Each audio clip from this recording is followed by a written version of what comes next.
stop. Collaborate and listen. Welcome to the Atrioc broadcast, April 21st, 2025. It's my first B-Day stream, okay? None of you even wish me happy birthday yet. Let's pause.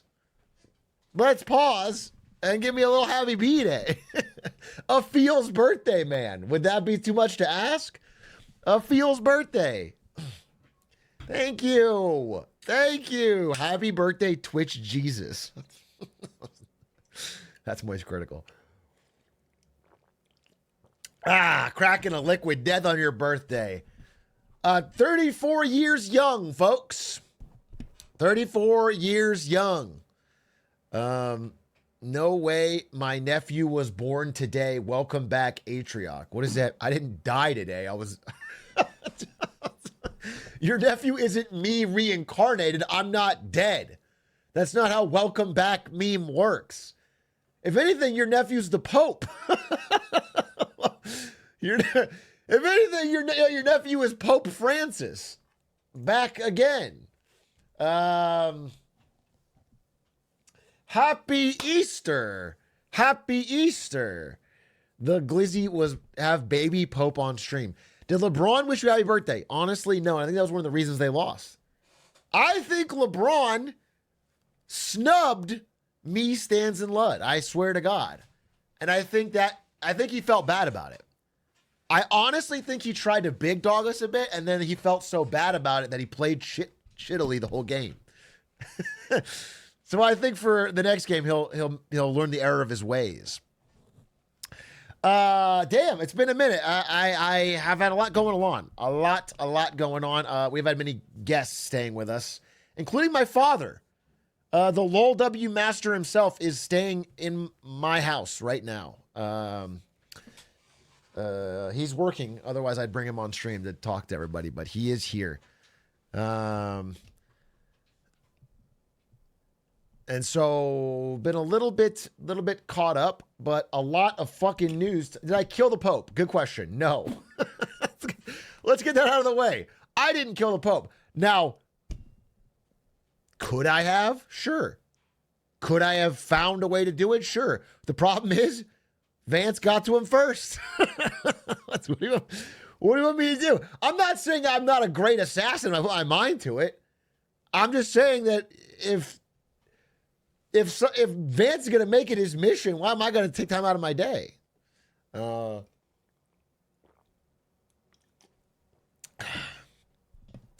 Mangione. I'm not sure if killing the Pope is the same as killing the CEO of a predatory healthcare company. I'm not sure that Luigi Mangione is the patron saint of just killing people. I'm not sure I don't think you can just kill anyone and say, I'm kind of like the modern day Luigi. That's not how it works. It's not just murder of any kind. The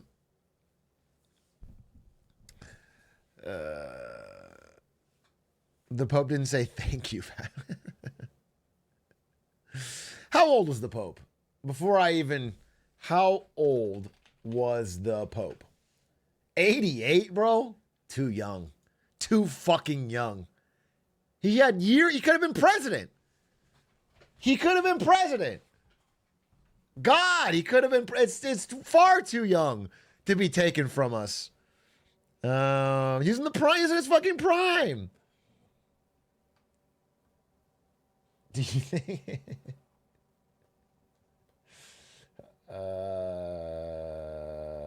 Are we still doing House-a-thon? Yeah, definitely. We might not finish it on that day, but we'll do 5 episodes. Appoint Joe Biden as the new Pope. Okay. Interesting. I don't know if he has the qualifications, but he's got the spirit. Personally, I think a Fox News personality or a WWE executive should be the next Pope. And that's brave. And this is why we have the smartest chatters, because you think outside the box. You think about the people who can really do the job, not just people who can talk about the job, okay? We need a Pope with WWE experience. I think The Undertaker should be the next pope. Is hell in the cell sacrilegious? I don't know. It's a little outdated to think about that kind of thing. We need someone who's got the ability to do the job.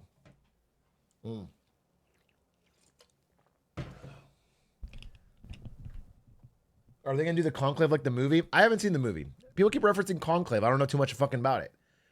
My understanding, this is a very limited understanding of how they select a pope, comes from reading Angels and Demons on a plane 18 years ago and vague cultural things I've picked up.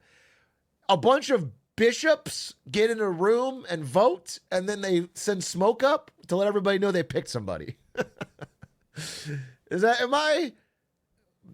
We're close. Cardinals are a football team, so I think you're wrong about that. Okay? They don't get the football team in a room and figure out the next pope. That doesn't make any sense.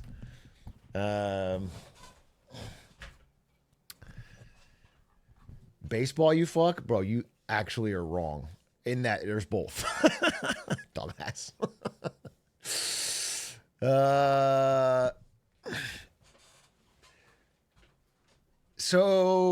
Bring the last Super Bowl winner, so Saquon Barkley is the next pope. Who do you think of all people on earth would throw the biggest wrench? I mean, who would be a pope that would really... Here's the thing. Church attendance is steadily dropping, to my understanding. Let's just confirm.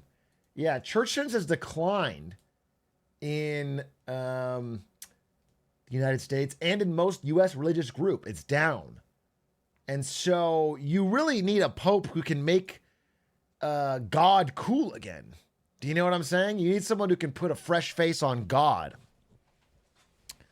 You think it should be the Rizzler? What if the Pope was like an anime girl VTuber? Would that be a way to get... What if it was like an ayaya changing my faith right now?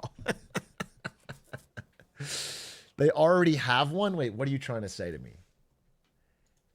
Anime? I don't want to Google this. Give me more of a... Who are we talking about? They have a mascot? What? Catholic Church VTuber mascot? What?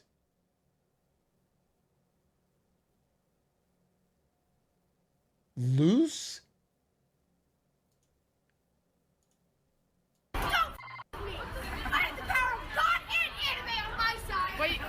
Gang, have you seen how with a big yellow jacket, dirty green boots, a stick, and a rosary cross necklace? According to their official website, it states the following, quote, born in the heart of the Vatican, Luce spreads laughter and Luce. This is real?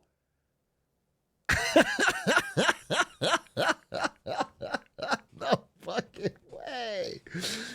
No fucking way. And you guys aren't bowing your heads and praying right now? Where the fuck are your manners? Holy fuck.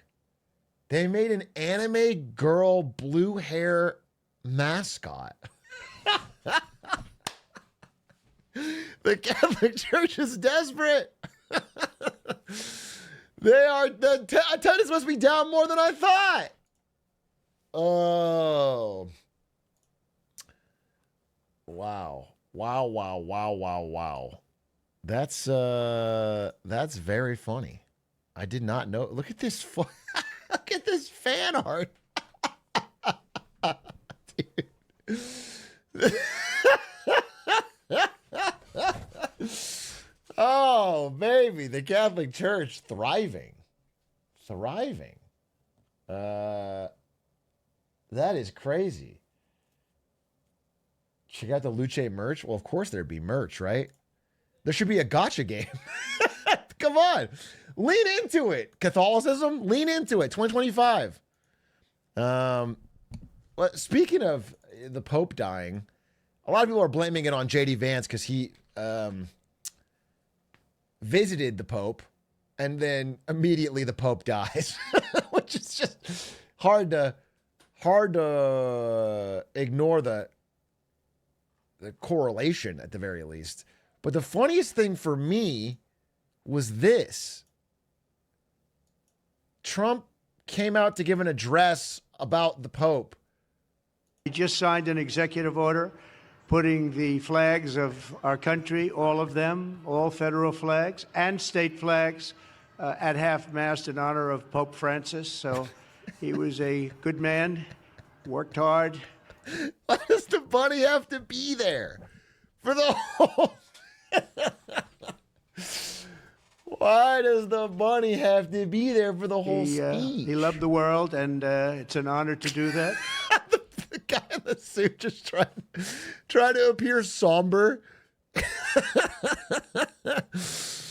I want to thank everybody for being here. This is some band. The slight head tilt is, I don't know, it's just so funny. It's so funny to imagine the guy in the bunny suit trying to make sure he doesn't appear too jovial. Heard this band actually indirectly for 4 years and very directly now for 4.5.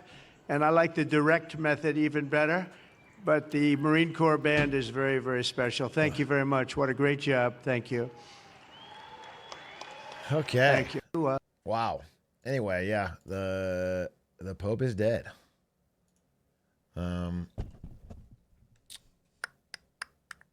Kalani Inalak, thank you for the prime. Joe Hoy 3, thank you for the prime. Bunny feels underdressed. Dude, a little tacky for the bunny to show up basically in his birthday suit for such an important day.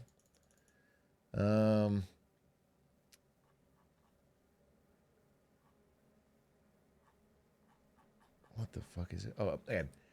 Whoa. Thank you. How do I... Dude, I feel like the one thing is I had my settings so acutely... It's like I was an ace fighter pilot. I was Tom Cruise in Top Gun, and I had everything set up. And now that my PC is new, everything is out of place or in different spots. It's not that I am now an old man and cannot possibly adjust to even the slightest change. Warbone, thank you for the gifties.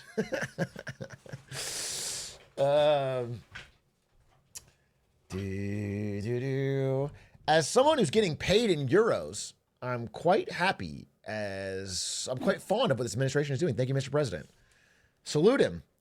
If you are getting paid in Swiss francs, you should be fucking kissing Donald Trump's ring. You should be saluting. Everything's up for you. If you get paid in American dollars, less nice. Less nice. He's a president for the Swiss. As for the euro is an interesting thing. While you bring it up, I'll just talk about it while we're here. Emmanuel Macron, president of France, said two things recently about the economy of America, which were interesting. Number one, he said, if the president, Donald Trump, forcibly removes Jerome Powell, head of the Federal Reserve, from power, then the U.S.'s days of dollar being the reserve currency are basically over. That's what he said. He says GG because, like, once you separate the Federal Reserve, it's supposed to be independent from the... He said that was the first thing. Second thing he said was, like, today, which he said, hey, there's a real shot the euro could be the world's reserve currency. I'm going to be honest with you. Europe's got problems of its own. Europe's got problems of its own, and Macron is prone to exaggerated gestures. But it is funny. It is, that is something that would never have been said 6 months ago. And now it's being said openly. I wonder if I have the thing. Let me pull this up for you. Dude, I have so many interesting things open that I want to talk with you about, but sometimes I open too many, and then that's almost as bad as too few, you know? It's almost as bad as too few because There it is. Okay, found it. Well, that's not it. Well, whatever. Well, it's fucking unusual wells. Replace the U.S. dollar as the world's primary reserve currency. And right now, it's like... I'm dying. Right now, it's like 74, 75% of all reserves in all central banks globally are dollars. 20% is euros. And like, I'm not kidding, like 5% is everything else. It's like yen and there's nothing, which is, what's shocking is how little Chinese yuan is used, considering how strong their economy is. But no, gold doesn't count as part of this. This is currencies in central banks. But theoretically, you know, when you think about it, my theory has been that you can go back to my video before Trump even came into power. My theory has been that as the U.S. dollar loses its grip on the reserve currency, countries will turn to gold, at least in the interim period, as the exchange asset. But if they go to a currency, second best is euro. Second best is euro. If the franc is so stable, why doesn't the world use that? I actually think it's not a big enough country. They don't have enough franc in the world for it to be usable as a reserve currency. You really have to have a huge economy where a ton of your currency can get out into the world. Just print more. Well, then, you know, just print more where it runs into similar situations where people don't want to own your asset because you're constantly printing it. You understand? Anyway, there's so much to say about it. I don't even know where to really tackle what happened today, but let me keep it real simple because I think on a high level, we need to talk about days like today. And there's things we can talk about, but I'll talk about the economy real quick because that's my wheelhouse. I think it's interesting. We have not had many days in my entire life in U.S. financial history where stocks are down, the dollar is down, and borrowing costs are up. It's called yields. Let's just say yields. It's selling bonds. We had this recently and I was like, this is bad. And then we had it again today. It's like pretty consistent message from the world, from the market in America, outside of America. The trade is becoming, get out of American stocks. We can't trust the dollar. Don't loan money to America. That is becoming the trade. Okay, now again, I want to be clear. I need you to really understand. Previously, we've of course had many dips in the stock market before. We've held off a recession for a long time, I think, by overly printing and overly going into debt. But whatever, we've had recessions in American history, and when we have the stocks go down, usually the dollar goes up. Usually, borrowing costs go down. I'm sorry, does borrowing costs go down? And to have all of these going the wrong way at the same time is a bigger and more dangerous trend. It's like real emerging market shit. It's real a lack of trust almost. It's a real shaken foundation of the faith that people had in financial assets in America. So that is the opening thing I just want to talk about with what's going on today, which is that's not good. And it is 100 years from the Great Depression.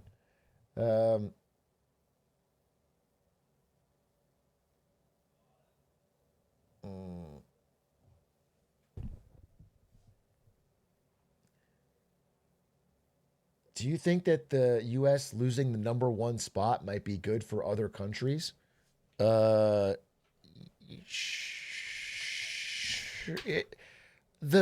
biggest beneficiaries will likely be East Asia. It'll be like China, Vietnam, Korea will probably do pretty well. Yeah, no,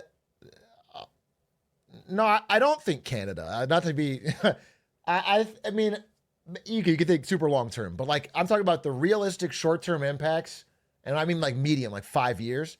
It's like pretty bad for Europe. It's bad for Canada. It's bad for everyone who was part of this U.S. system. It's bad for Japan. It's bad for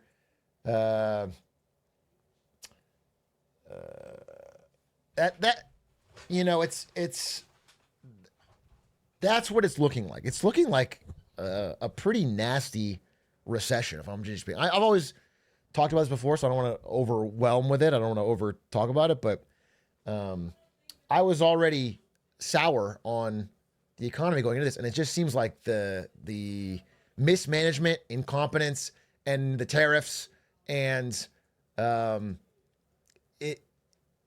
those things are bad. They're kerosene on a fire, but they're also poking huge holes in things that other countries just thought to be true. There's a level of trust that just existed that is now gone. So it's not looking great. I'll be honest, it's not looking great. It's not looking great.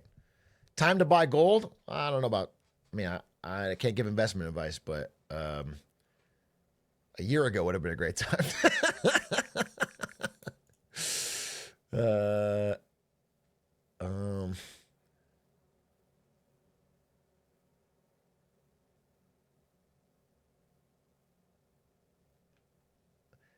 We were already on this course, even if Trump wasn't nominated. He just sped around it sooner. Listen, I'm going to make this case in a presentation I'm going to do fairly soon, that some of what is happening was inevitable in a way. Like the decoupling of the way the U.S.-China relationship had to change eventually. But the way it's being decoupled is so sloppy. It's so sloppy and negative and damaging that it execution matters a lot. You really don't want to. First of all, you don't want to speed things up like this. Hey, Doug's stream crashed. All right, that's part of my plan. I killed the Pope and then I shut down Doug's stream. It's all part of the way to funnel viewers here. I was concerned that too many young people were getting into religion instead of streamers. So I had to kill the Pope through my agent, JD Vance. And then I had to shut down Doug's stream because I needed the unofficial raid. And then, why not both? Better relax before the Vatican gets you? Dude, that's the thing. There was a time in the world where you couldn't, if I said a bad word against the Vatican, I'd be dead. Feels like the Vatican low-key fell off. I'm not even afraid of a secret Catholic assassin slitting my throat with a cross knife. I don't know what happened. Dude. How are your bonds doing now? Well, I'm not a bond trader. I'm not trying to buy bonds to speculate on interest rates and sell them I buy a bond and I hold it to maturity. So if I buy a bond that pays 5% a year, I just wait till the end of the year, get my 5% and my money back. Okay? I don't want to get too into bonds, but I'm a very basic bitch bond trader. I'm not trying to fucking I'm not trying to time anything. I'm not grooming bonds. We talking about the Jerome Trump beef? I mean, yes, in that it's bad. I've talked about it. I mentioned that Emmanuel Macron talked about it, but, high level, we have the Federal Reserve in America that sets interest rates and also has the power to print. And you need that institution to be separate from whoever's winning or losing currently in politics. whoever the president is should not be able to dictate what the Federal Reserve does, because presidents will always want interest rates to go low to juice the economy in the short term. Even if it causes inflation, they don't care. They'll blame the inflation on something else. They need you to juice it. That's not just a Trump thing. It's every president ever. Every president wants lower interest rates to juice it for their election. And right now, Jerome Powell is refusing to lower interest rates because they're afraid of inflation. They got a dual mandate. If they lower it, inflation can come back. If they raise it, recession could get worse. So they've been holding steady, and Trump's furious. Trump is demanding. He's crashing out on Blue Sky, True Social, Red Sky. He's crashing out on True Social about Jerome Powell and how he wants to fucking, how he's stupid and slow and behind the times. And if they wants to get rid of him, he will get rid of him. Let's see. Let's get a fucking, here we go. Preemptive cuts on interest rates are being called for by many. With energy costs, dude, I love how you just capitalizes random shit. Capitalize and quotes random shit. With energy costs way down, food prices, including Biden's egg disaster, substantially lower, and most other, quote, things trending down, there is virtually no inflation. With these costs trending so nicely downward, just like I predicted they would do, there can almost be no inflation, but there can be a slowing of the economy unless Mr. Too Late, a major loser, he's talking about Jerome Powell, lowers interest rates. Now! Europe has already lowered, in quotes, I don't know why. I don't know why it's in quotes. They did lower it 7 times. Powell has always been too late. TOO. Except when it came to the election period when he lowered in order to help sleepy Joe Biden, later Kamala, get elected. How did that work out? So much to unpack here, but I don't know if you can tell. He's very subtle about it. You know, the mastery of statecraft. He wants Jerome Powell to lower interest rates. I don't know if you can tell. He's keeping it very subtle, but he would like Jerome Powell to lower interest rates. And that is at odds with what Jerome Powell is doing. Jerome Powell is very wait and see right now. What's interesting is that, you know, Mr. Too Late, a major loser, was nominated for the position by Trump. Jerome Powell was appointed by Trump in his first term. So this is his appointee. This is and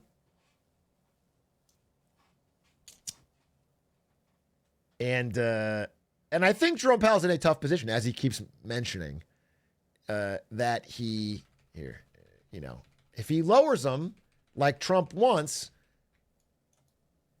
there's a real chance of inflation roaring back as it attempts to kickstart the economy in a period where we're already at, like, we haven't even got back to sustainable 2%. Inflation is crippling to people, and people are very scared of it. And if he raises them, I mean, he would never raise them. He'll never raise them. No, he'll never raise them. But if he did raise them to fight inflation, you know, the economy's already slowing down, and this hurts jobs. So this is the dual mandate. This is the problem. That's why they're stuck in the middle. And I don't envy Jerome Powell's job or his situation. It certainly isn't made easier by random fucking global tariffs being thrown into the economy. But whatever you think about it, you know, you can't allow the executive of the country to have control over the central bank, because history has shown, this is not just an American thing, this is anywhere. This is in Turkey right now, where the fucking inflation is hyperinflation, where we're at the end of the line. If you let the executive get access past this firewall into the central bank, president,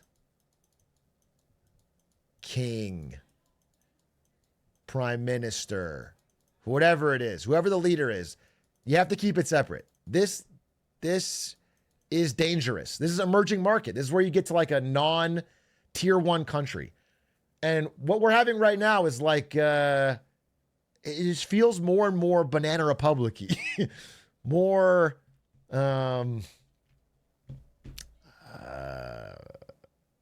third world. It's like, it's a third world situation. This is not, you can't be, but he hasn't fired him yet. So we'll see. He will appoint someone else in 2026, which is also a problem, because if he appoints like the most kiss-ass toady of all time, then it's functionally the same thing as him having total control. Is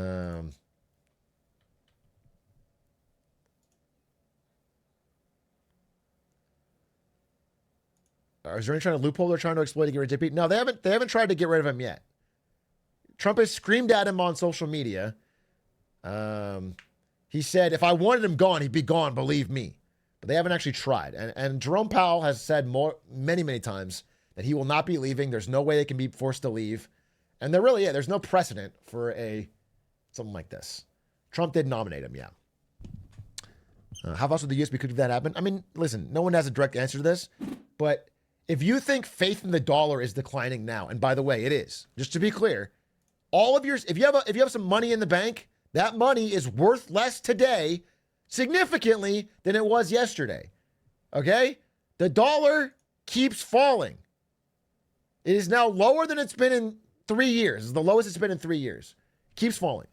So not only are imagine having your wealth in a 401k that's in a stock market that is down with a dollar that's worth less. It's double down. Your savings are doubly being drained. Your 401k is worth 15% less than it was before all this started. And the dollars that you get when you sell that 401k are like 11% less, 17% less. So that is hurting people significantly. That's a real impact on people's savings, their lives. And you can't really escape it. It's very hard to get out of the dollar for Americans. You get paid in dollars.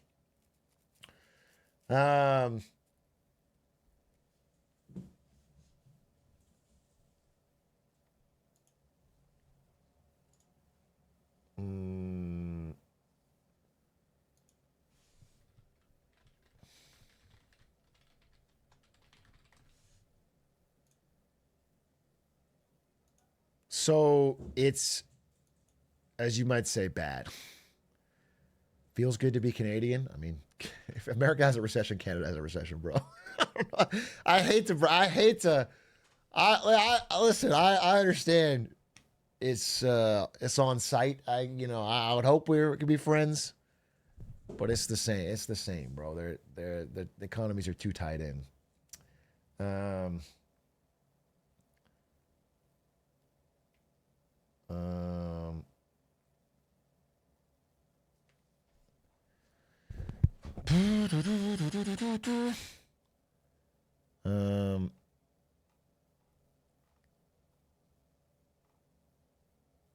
Will you stream Tesla earnings shots? So yes. So, a couple things. So I decided, since my dad is here, and since when I was growing up, my dad tried to take me to sports games, and I would sometimes even bring a fucking book or a Game Boy or a DS, and I would ignore the sports game, and I didn't care that I'm taking my dad to a Lakers game tomorrow, okay? So I do want to stream, but I have to stream early. So what I want to do, ideally, is stream Tesla's earnings call, because tomorrow is such a big fucking deal for Tesla. They are not just doing a regular earnings call. Apparently, the idea is they have some kind of special presentation again. Let me see.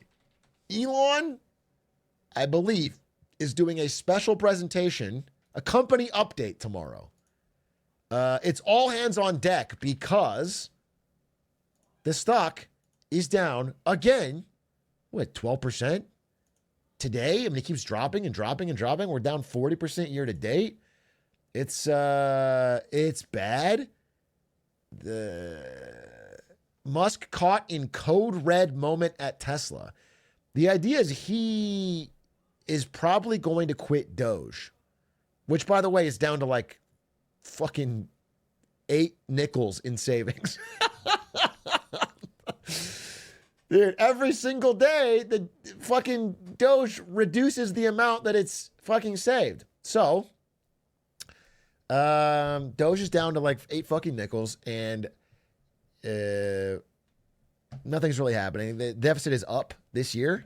It is up over last year, and last year was spending like fucking crazy. And I believe he will. I don't know if he'll announce it tomorrow, but it wouldn't surprise me if tomorrow if he's not saying I'm stepping down right now, but he said like, here's my clear action plan for stepping down from Doge. We've accomplished it. I'm passing it off to XX and X, and I'm going to be focusing full time on building the future here at Tesla to try and get a pop, because the spiral is bad here. Sales are down.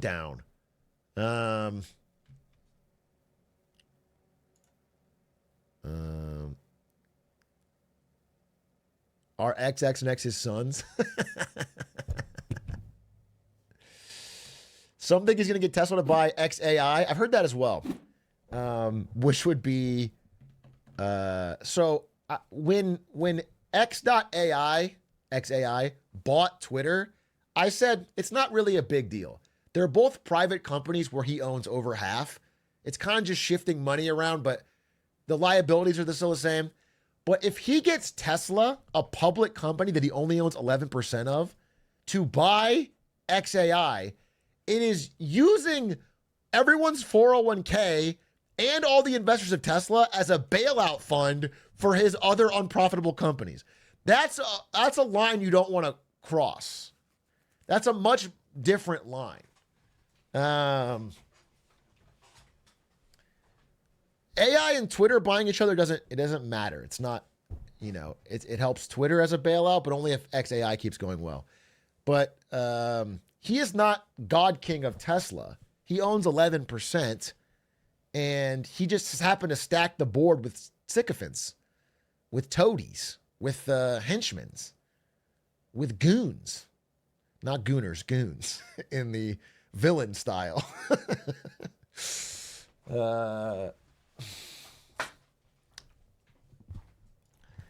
And they might, there's precedent, right? So a while back, Elon's cousin set up a company called Solar City that was supposed to be the future of solar. Their big demonstration was faked. It was his brother, I'm sorry. Solar City was faked. It was a fake demonstration. And the company had no real revenue. And then out of the blue, Tesla bought them for billions.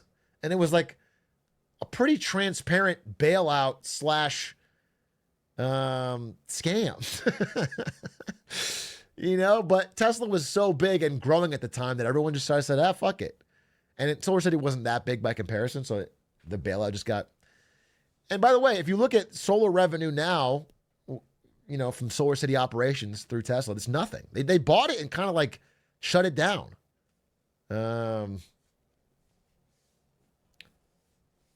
No, it was his cousin? I knew it. Try to correct me. Let's find out. Yeah, it was his cousin, motherfucker. The fucking...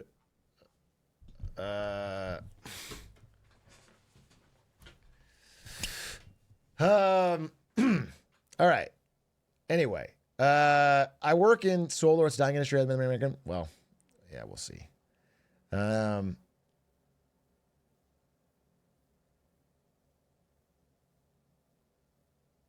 Speaking of my money being worth less, I tragically lost my Enron hat out a car window on the highway. You got me right? You've done a noble thing by letting someone else have the Enron hat. Pass it around. It'll come back to you one day. That's going to land on a trucker's head, and he's going to wear it, and then it'll inspire him, and then it'll fly out of his window on someone else's head, and then some kid will pick it up, and then 10 years later, you're going to be like strolling down a street, and it's going to fall out of a window and land on your head.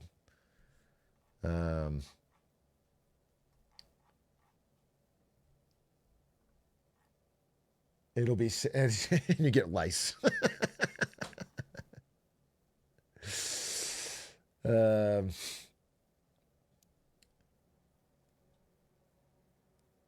Take your dad to the earnings call tomorrow. I don't think my dad has any interest in listening to a Tesla earnings call.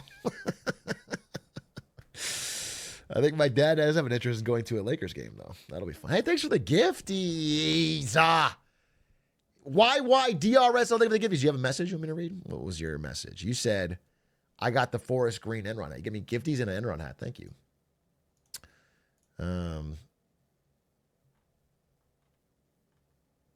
It would be funny if I brought my dad to an earnings call and he's on his Game Boy the whole time.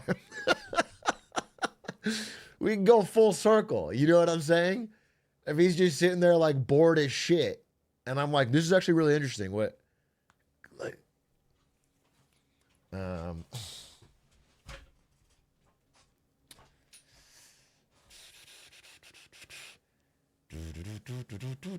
how did Trump apport JP if the Fed's supposed to be separate?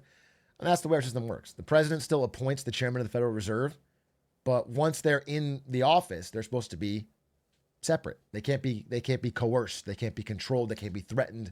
They can't be bought, is the idea. The idea is that they have to be impartial, because if they lowered interest rates to help someone out in an election or politically, they would fuck over the money if everyone else could get inflation. It would be, you know, that's the idea. We'll see how that works out in 2026, assuming he doesn't fire him early. But what I wanted to say, okay, so you cut me off.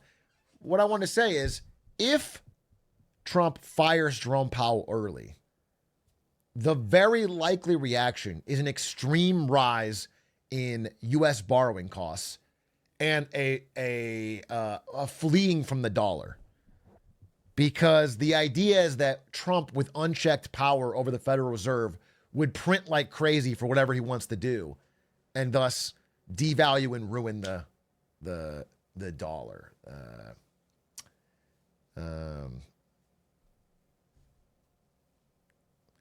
Electric Quids, thank you for the 5 gifties.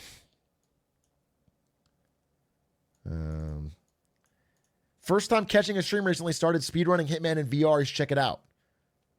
I tried Hitman VR. If I tried speedrunning it, I would vomit all over my desk. Me and Linkus did a race, and I got very, very sick after 2 levels. It was very fun, but I got motion sickness. So vomit is content. I'm not so desperate to get a viral clip that I need to make myself motion sick so I throw up on stream. That's not... Oh, was that good content, guys? Can I get a W in chat? That's not really... I don't need to do that. I'm not necessarily there. Okay? Yeah, it's some dumb dummies.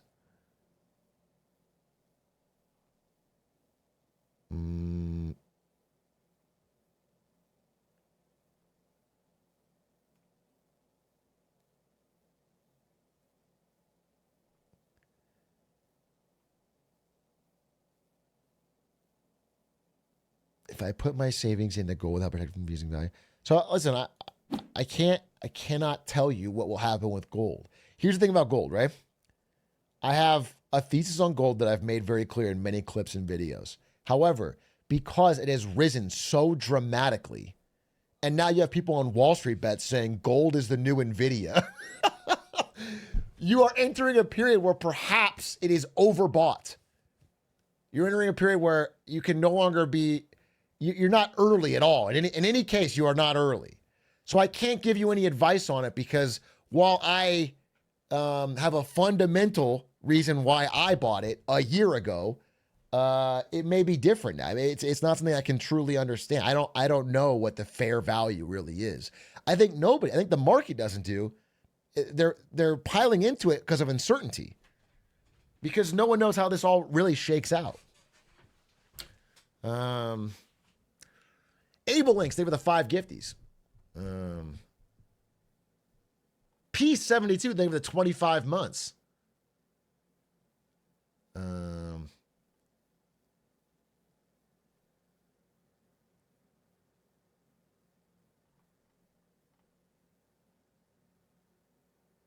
Whoa, hey, Big A. Long-time YouTube frog here, first time catching the stream live. Good to see you, Dathter. I had the opportunity to study chip design in either the Netherlands or Singapore. Now, when you say chip design, you mean like the tasty chips we eat, right? You mean like you're gonna do a kettle chip, but with the ruffles of a ruffle. You're gonna have a thing where it's a Dorito where one side is Cool Ranch and one side is like nacho cheese. A double-sided Dorito. Holy fuck, dude. You're actually gonna change the game. The quality of both programs is the same. Do you have any opinions on where we better term stability and growth? Oh, I think you're good either way, bro. If you're studying chip design in Netherlands or Singapore, you'll probably get a great experience. They're both cool places. Yeah, I would follow your heart. This seems like slightly a brag question, but it's cool anyway. I'm happy for you. Good luck.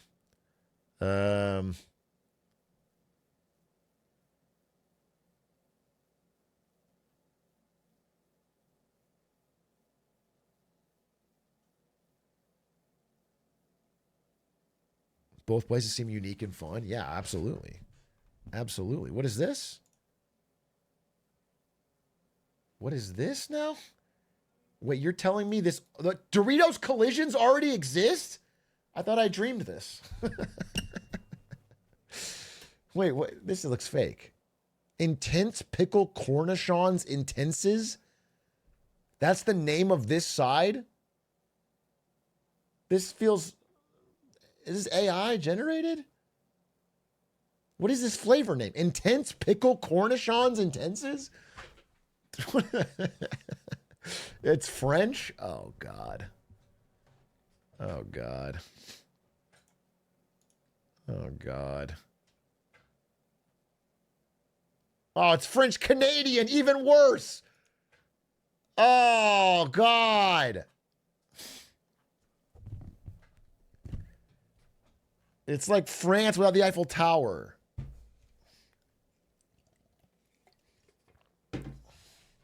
Without Napoleon.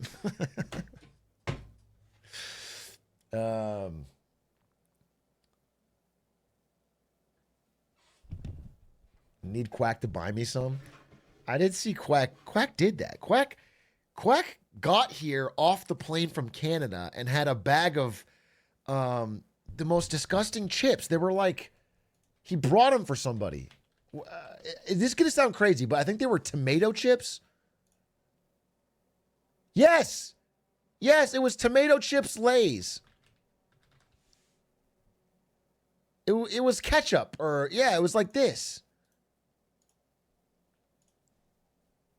He had a bag of these, dude. He had a bag of these. I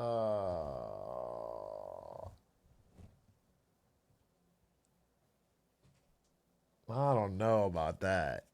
I don't know about that. If it'll help heal the divide between our two countries, I'll eat them. But don't make me if I don't have to. If I have to have some Tim Hortons and ketchup Lay's, I'll be an ambassador. But it doesn't look tasty at all, bro. It looks kind of nasty. Have you tried them? No, I haven't. To be fair, I haven't tried them.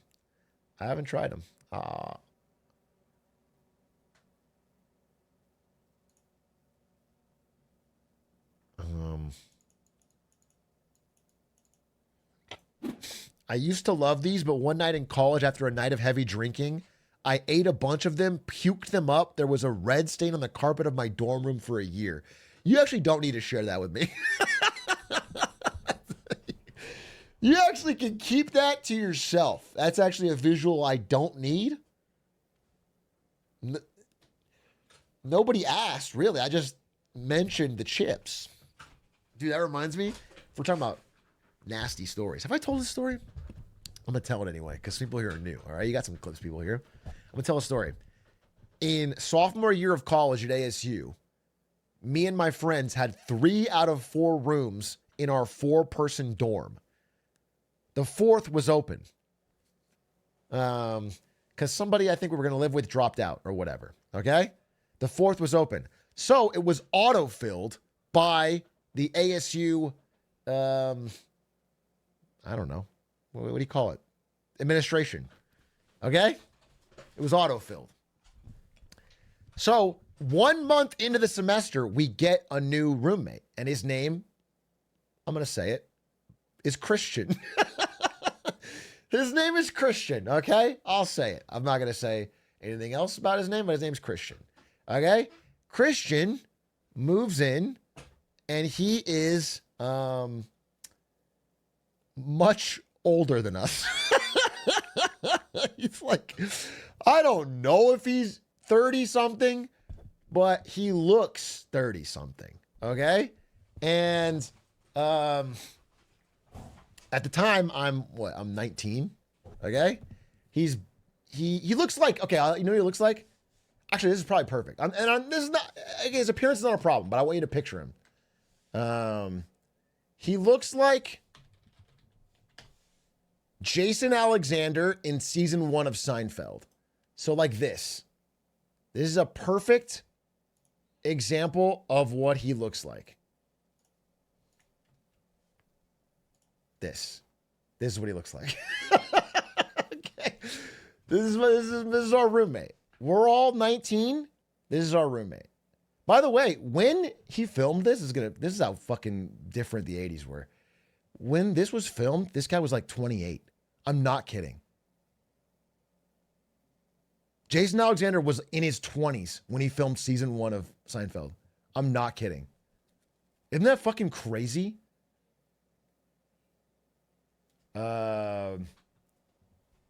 Anyway, so this guy's my roommate. His name's Christian. He does not talk to us. He doesn't talk to any of us. He barely makes eye contact. He is always in his room. And what he does all day, this kind of dates when I went to college, is he listens to the Katy Perry song Teenage Dream or California Girls. I don't know. Whichever one had the video where she's like in the clouds and her fucking tatas are flying everywhere, okay? Whichever one that was. He's sitting there watching the video on YouTube all the time. California Girls then. Like anytime his door is open, that video's on the screen. He's watching it all the time. Okay, a little weird. And he creeps out. I'm just gonna be honest with you. He creeps out like Ari and some of the, we all have people we're dating at the time who come over, and he creeps around. He just has a weird vibe. And I'm not trying to, again, if it wasn't for what comes later, I would be much nicer in retrospect to what I'm saying. But let me tell you this whole story. He's kind of creepy. One time, for example, like I think the girls show up for something, because there's a dorm room with 4 girls in it that we would often meet up with. And anyway, so they come over and we're not there yet, and so they're waiting around and he's in there, and he was standing. This is true. It's that night.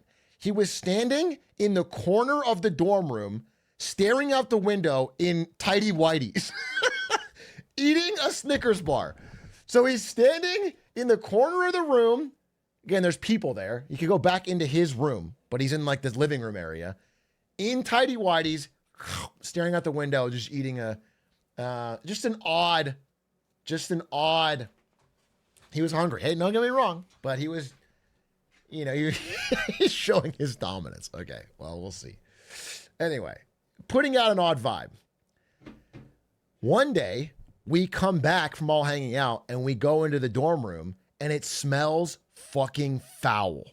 It smells horrendous, like truly overpowering stench, wafting from our dorm room. And we go into the living room area of the dorm room and we can't, we're like choking. It's like, it's nauseous. We're choking. We can't figure it out. We have to leave. We have to call and figure out what's going on. We call the front desk and try to get someone to.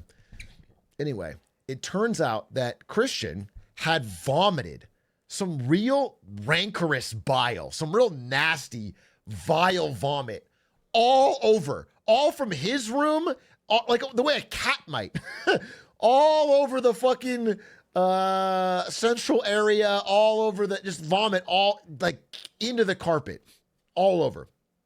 And like, it was like, and I guess I'd left it for a long time because it was really like rancid. It was really stinking up everything.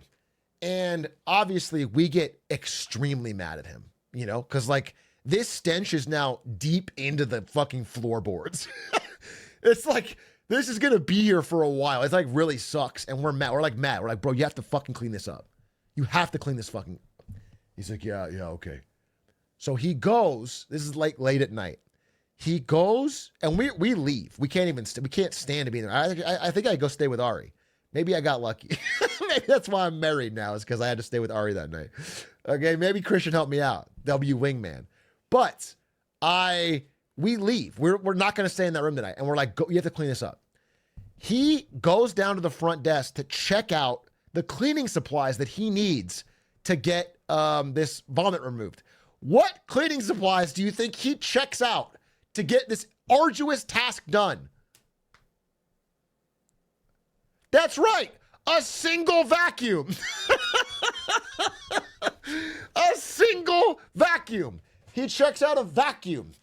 Then he goes back up to the room, tries to vacuum up this caked in, oh God, I'm sick thinking of it. The smell was so bad. This caked in vomit everywhere. It's in the carpet. Okay? Vacuums it all up. Halfway through, the vacuum fills up. The job is not even close to done. Not even really started when you think about it. And the vacuum is like ruined. It's like the vacuum is also filled and destroyed. He takes the vacuum back to the front desk and tries to return it. The guy at the front desk is like, what the fuck is this? This is not how it works. You have to clean this now. You might have to pay for a replacement vacuum. At which point, Christian physically assaults the front desk RA. Like, tries to fucking hurt him.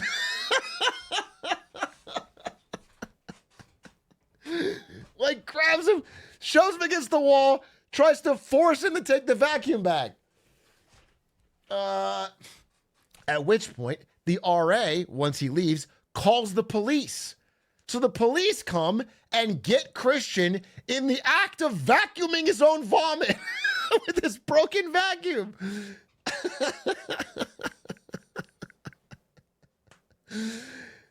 Which, you know, is a small win, but the battle is not won because now Christian is expelled. Nothing is clean. Nothing is clean.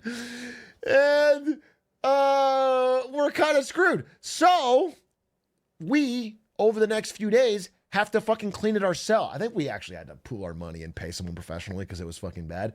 But either way, we're in the room as it's being cleaned 3 days later. And that's when Christian's mom shows up and she's so nice. And she gets his stuff. Hi. Oh, nice to meet you. Leaves.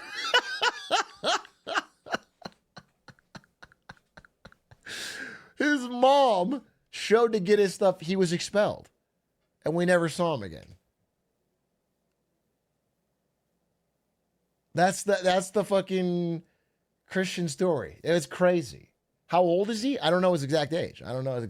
But he looked 30, 32, 33. He could be any one of us. Then, as a little bonus, because we were the only dorm that had a vacancy, 6 months into the semester, when a Korean exchange student named Jin moved to ASU, we were the only dorm available for him.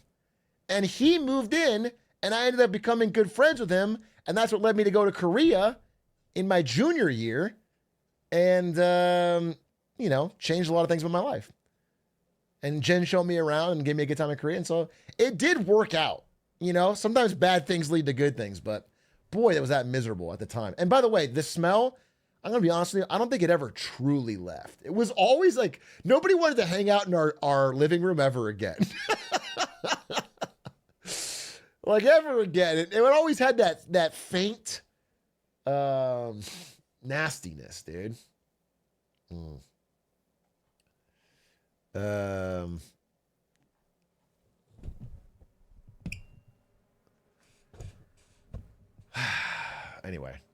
And that Christian's real name, JD Vance. Dude, he actually looked like a young JD Vance. He did. He looked like a young JD Vance with a little less hair, but that could be fixed with hair plugs. So I wouldn't rule it out. I wouldn't rule it out.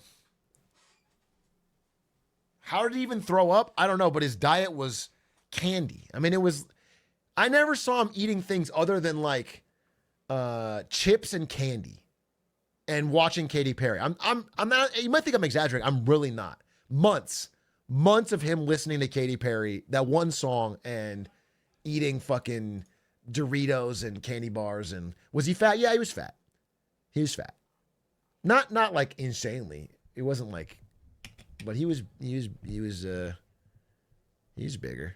But that's not the problem. The problem was not his appearance or anything like that. The problem was that he was a strange dude who physically assaulted someone and left a fucking stench.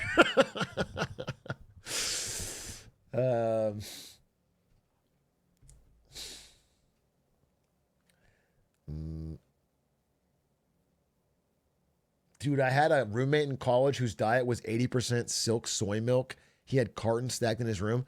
Bro, have any of you guys, some of you guys are young men. Some of you have done this, or you know people have done this. There's a ritual in many young men's life, especially nerdy young men, when they're like, I'm going to gain a bunch of weight and muscle. And they start drinking a fuck ton of milk. And they just become milky boys. They start drinking a gallon of milk every day, and it's like so disgusting. And they don't work out enough usually to actually balance it out. So they almost turn into milk. This is common. This is very common. This is very common. It's a very common young man thing, especially, you know, maybe underweight or scrawnier or nerdier guys where they go, it's time for my Go Mad challenge. And they do a gallon of milk a day. And you see them walking around with a carton, and it's just nasty. They smell like milk. They have milk burps. It's disgusting. It's foul. And and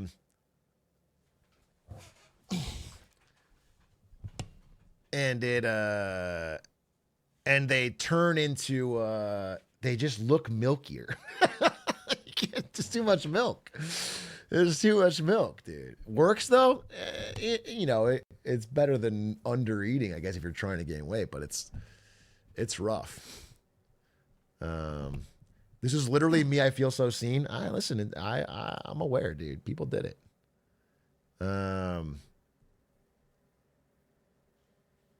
Is this the guy? What's this? That's it. No, that's not it. That's not it. Hey, man. Hello, Dom. I don't want a glizzy. No, I don't want a glizzy. Yes, for me, I'm showing the stream. Well, they don't want to see it because we don't do glizzy jokes around here. Oh, yeah, do a Joler if you are happy to see the glizzy on screen. Hey, where did you get all these? I took from Dodger Stadium. That was a while ago. No, it wasn't. How many? You keep coming out with glizzies. See, they want the glizzy. Where are you getting these hot dogs from? From the fridge. Pork. That's nasty. Dude, I just told a Christian story. Your dad's out there laughing his ass off. Oh, is he watching it? Yeah. That's funny. My dad's watching the stream. Yeah, I remember that creepy. Do you remember that creepo and how he stood there in his tighty whities and ate the problem was that it was the 4 girls in the dorm, right? Yeah. Before he went to the RA for the vacuum, yeah, he tried to get Emma's vacuum. Oh. And he just walked into the room, like, without knocking or saying anything. Like, it was so creepy. That was creepy. And he's like, oh, I'm here to borrow a vacuum. I'm like, what the fuck? You can't just come in here without... Like, what? You're creepy. It was so nasty. Thank God he didn't take Emma's vacuum because she would have had to burn that thing. Okay. Dude, the idea of using a vacuum is just so funny for that task.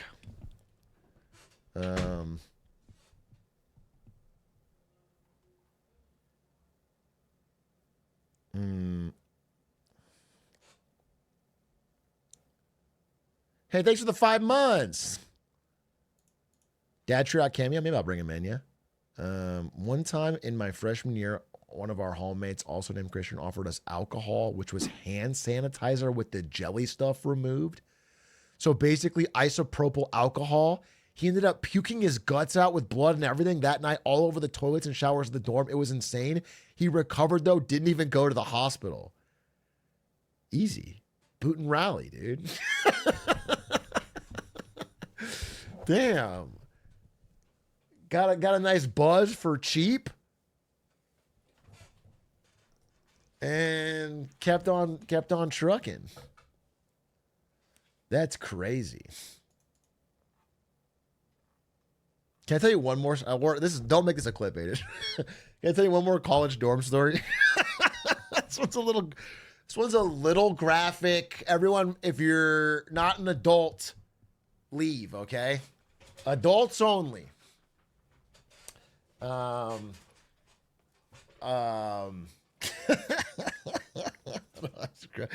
Okay, this is for adults. Okay, that's not that bad, but just like understand. It was so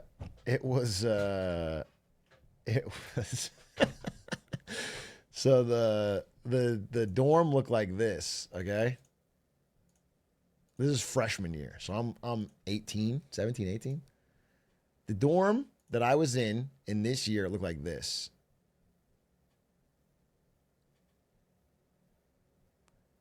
Oh, wait. Fuck. Oh, no. I fucked it. Dude, it doesn't need to be perfect. It doesn't need to be fucking perfect. It looked like an H. It looked like an 8. No, god damn it. I'm going to get this right. I want to get this right. Okay. This doesn't even matter. Okay. This part wasn't bigger. Okay. So there's like a bed here. There's a bed here. There's a bed here. There's a bed here. And this is a bathroom with 2 doors. Okay. So you could enter here. You could enter here. And then you connect the 2 like bedroom areas with a bathroom. Okay. And I thought everyone was gone. I think everyone was like, we had all left or something. And I came back and I was going to take a shower. So I go in here. I think I like fucking fix my homework or whatever.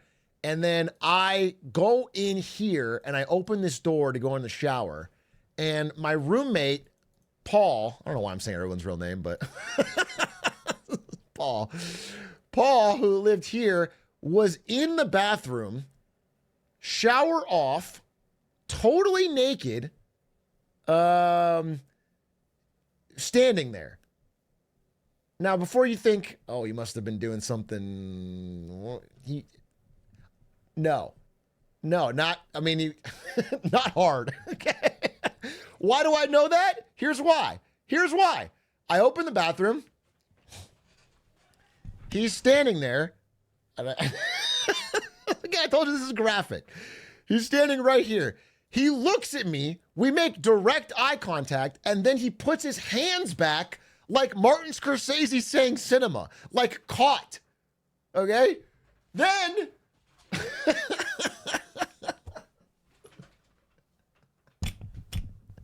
but I don't know how to react. Again, this is like my first time, I guess, living out of my house, you know? And I'm like, oh.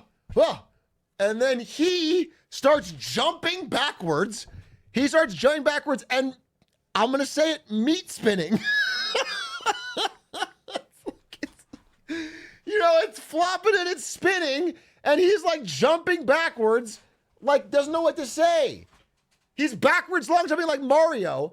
And he freaking BLJs backwards into the room, back over here, and slams the door shut. We don't speak about it the rest of the year.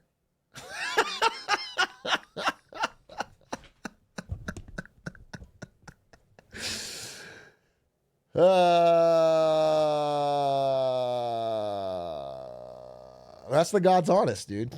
Anyway, got to get that story off my chest, dude. Now you guys know.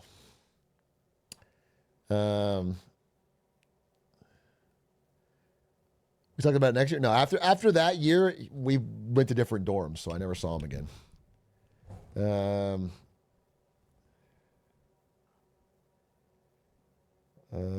Very graphic. I told you. I warned you.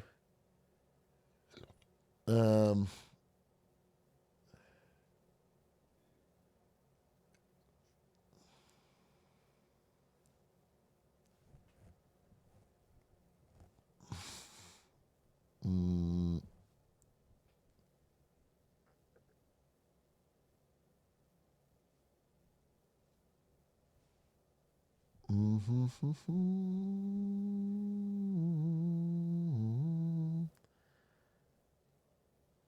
Big A, what is the craziest class related thing that happened to you? What do you mean, like socioeconomic class, or do you mean like in class at school? What do you mean?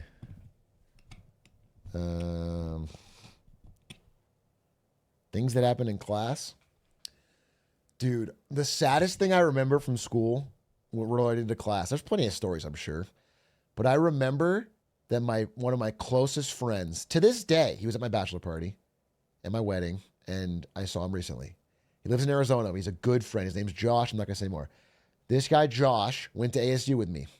And he knew that I had taken up longboarding, partially to spend more time with Ari, because she was into longboarding. Okay, so we would longboard all around the school, and I was longboarding.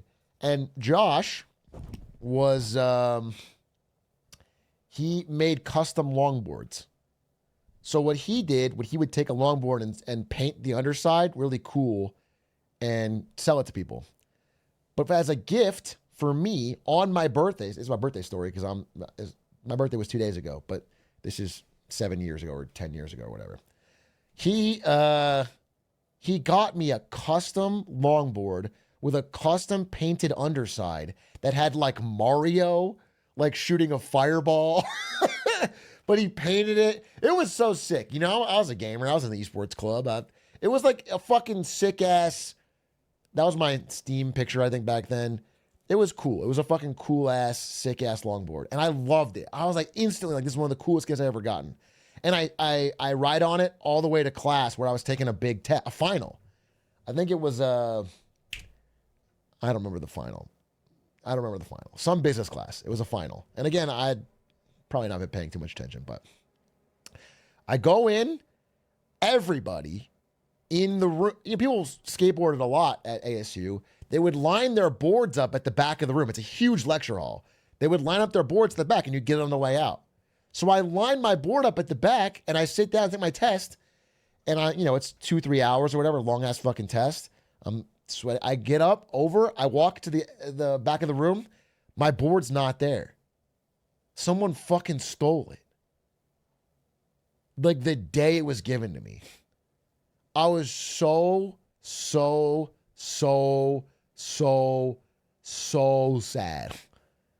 Dude, I felt like so shitty.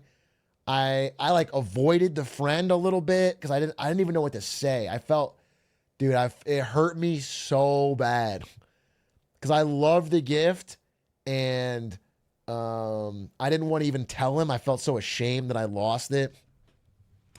It was terrible. That stuck with me. Anyway, we're still friends to this day. No big deal. I eventually did tell him, but man, did I feel bad. It took me a while. It probably took me months to actually tell him what happened.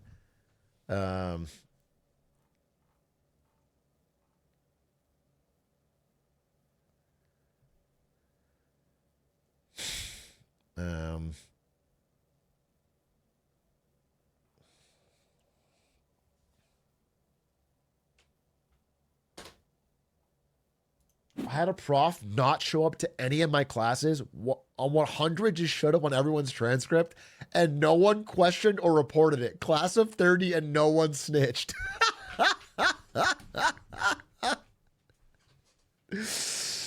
Dude, we are cooked. We're cooked.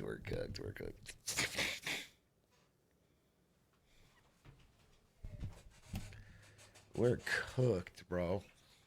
I'm not saying I wouldn't do any different when I was at ASU, but man, that's wild. I saw someone posted on the Reddit maybe, but I saw it was a thread that went viral elsewhere on Reddit and it got cross-posted to our Atrioc. But it was a guy saying, listen, I'm trying my heart off, my ass off in this class, and I know that 80% of my fellow classmates are cheating with ChatGPT. I can see them using it all the time. The ones that cheat the most are getting better grades than me. Like I'm trying studying, I'm frustrated, I'm thinking, and I'm getting destroyed by the ChatGPT guys. And it is really demoralizing. And Good thing we have a good Secretary of Education who can handle this problem.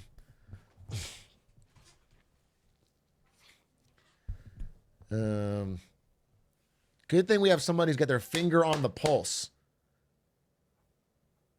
But yeah, I mean, that does feel problematic. It does feel problematic. That's demoralizing. That's like the virality of tax cheating.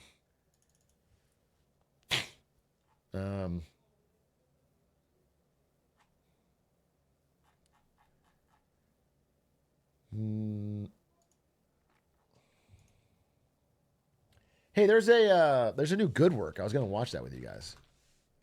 Can you do that real quick? It's called "Why Are We in a Trade War?" Got 800K views. Sounds fucking good. Let's do a little Good Work break, and then I have a lot of stuff I want to talk about. Let's watch it. Of the world, we are at war. I know. And it's the most brutal kind of war. Money war. That's right, folks. Over the past few weeks, financial markets have been in a tornado of turbulence after the US of A fired off hot new rules from our trade policy cannons that have completely turned the globe upside down. And if you're wondering why it was absolutely necessary for us to unleash this economic hellfire onto the world, the answer is, I do not know. Nobody fucking knows. Nobody knows. There's 7 different answers from 7 different people.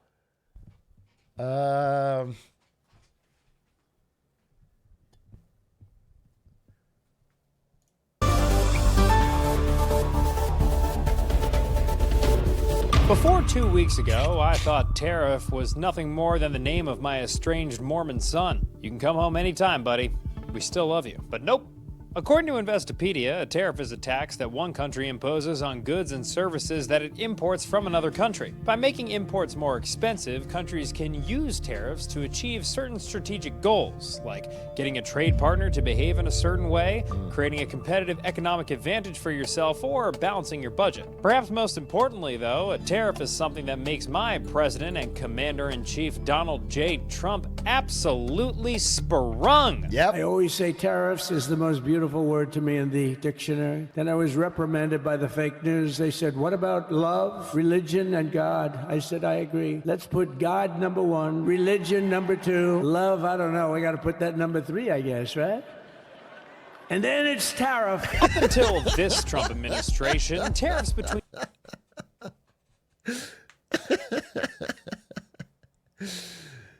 Damn. He's funny. He's funny, bro. He's got jokes. I wish he didn't have any power. She didn't have any power.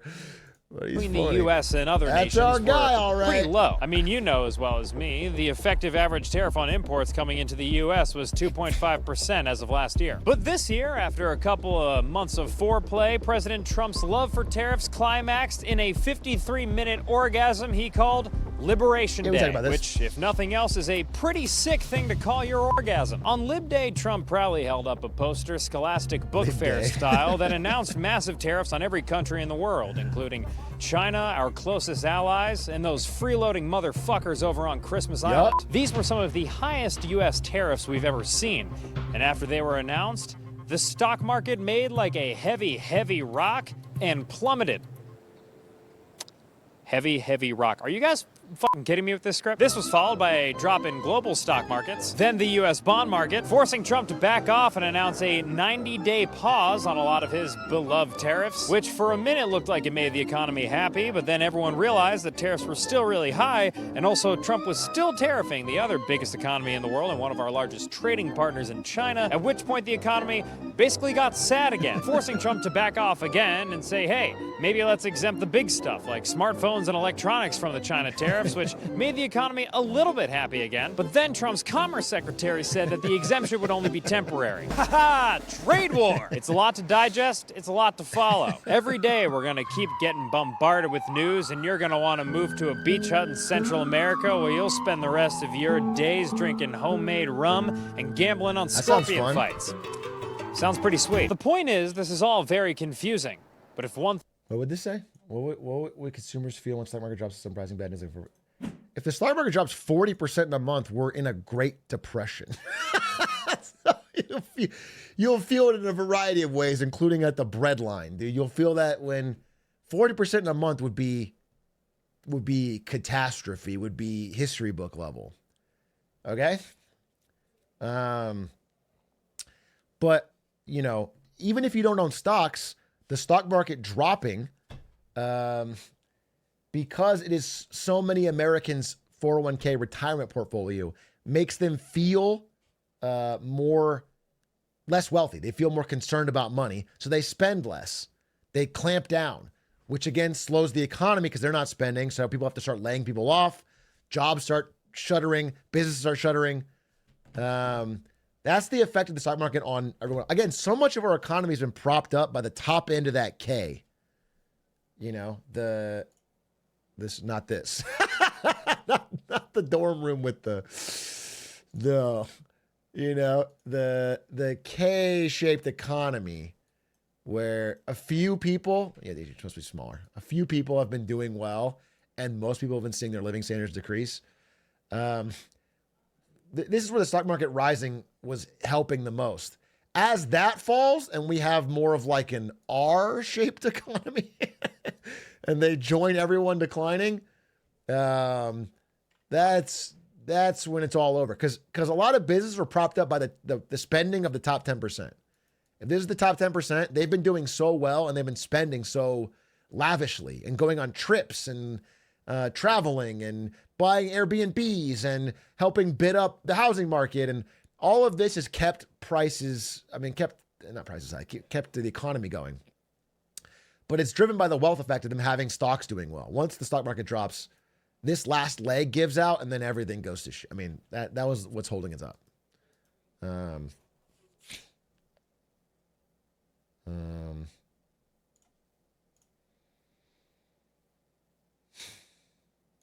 thing is clear is that this Trump administration seems pretty bent on upending the old world order of trade. There's this whole theory of like international trade and everyone gets richer if everyone kind of does what they're best at. The administration is kind of holding a gun up to that model. This is a potential massive like reordering of the global trade system that's been in place, I think, for about 8 decades. The order that we now have is one based around broadly free trade, although there are obviously a lot of exceptions to that, relatively low tariffs, and relatively free capital flows between different countries. Paul Kiernan reports on the U.S. economy for the Wall Street Journal. Meanwhile, Stephen Kamen is the former director of international finance at the Federal Reserve. And listen, I got a whole stable of nerdy men out back ready to help us out in our time of confusion. So why don't you kick back and relax and let me roll these dogs across your screen, all right? It's pretty murky exactly what President Trump and his colleagues want to replace that with. But it's pretty clear that President Trump feels... Sorry, I have to respond to this because